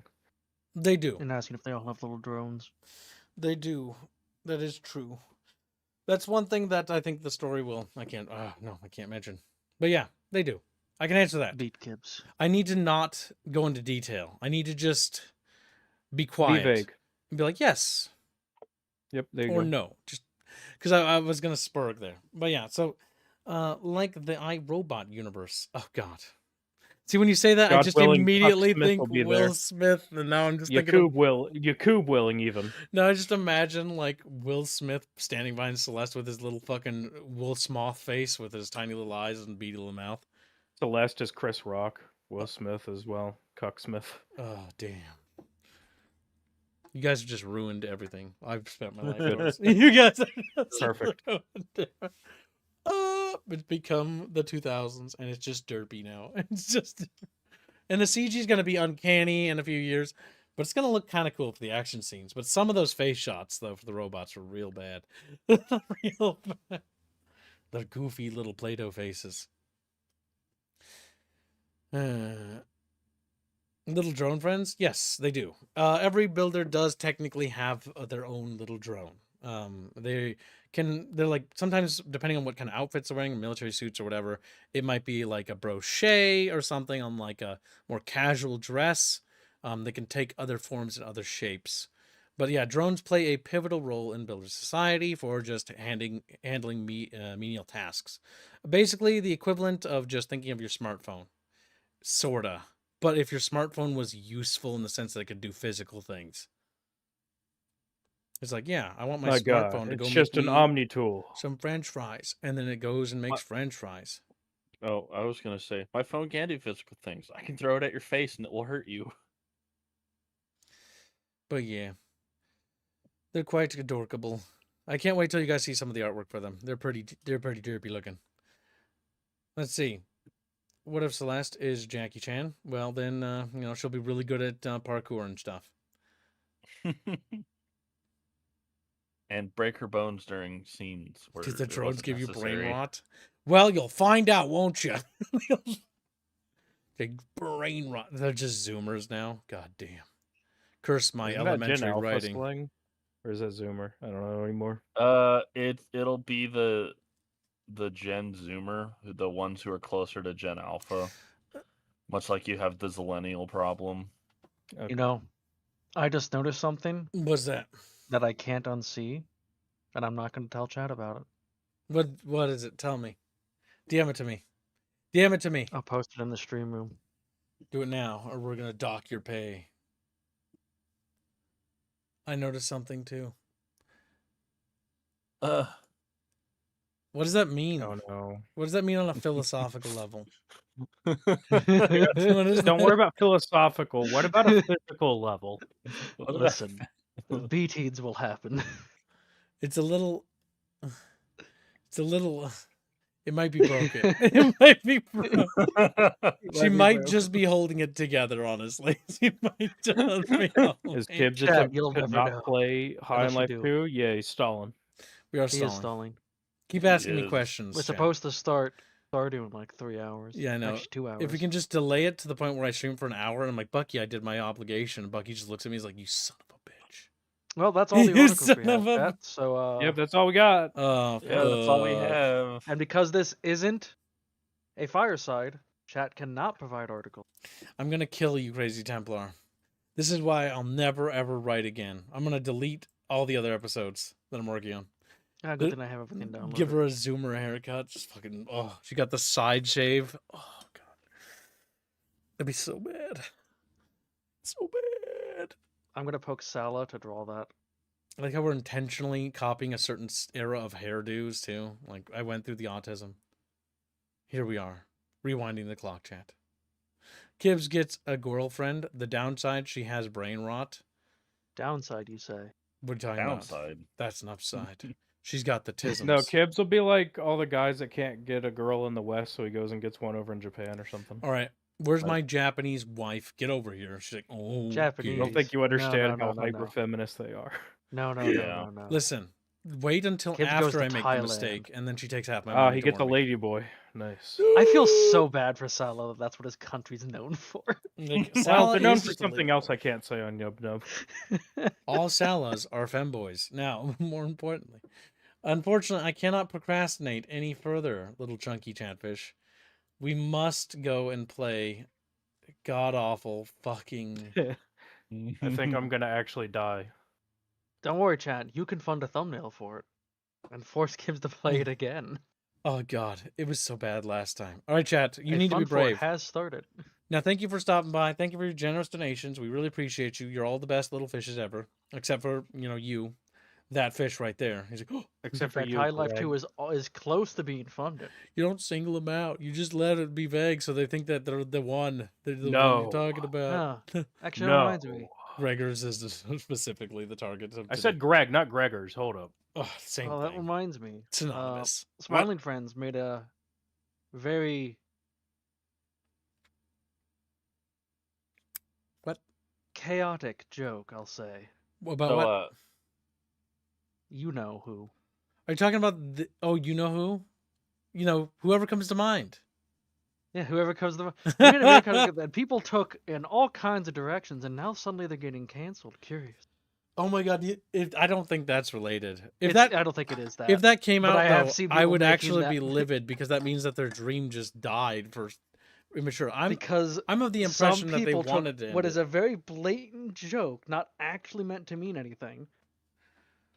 The best part of the They're joke. clearly talking about this, and The best therefore part we of have to that get rid of joke them. is that they acknowledge the fact that people will do that, and so people Yeah. with the lowest IQ denominator, like the lowest fucking cesspit of our species, didn't get it and just went right over their head. And it's like, oh my god, they spelled it out. Even they spelled it out. It's spelled out right Look at there in the him joke. stalling.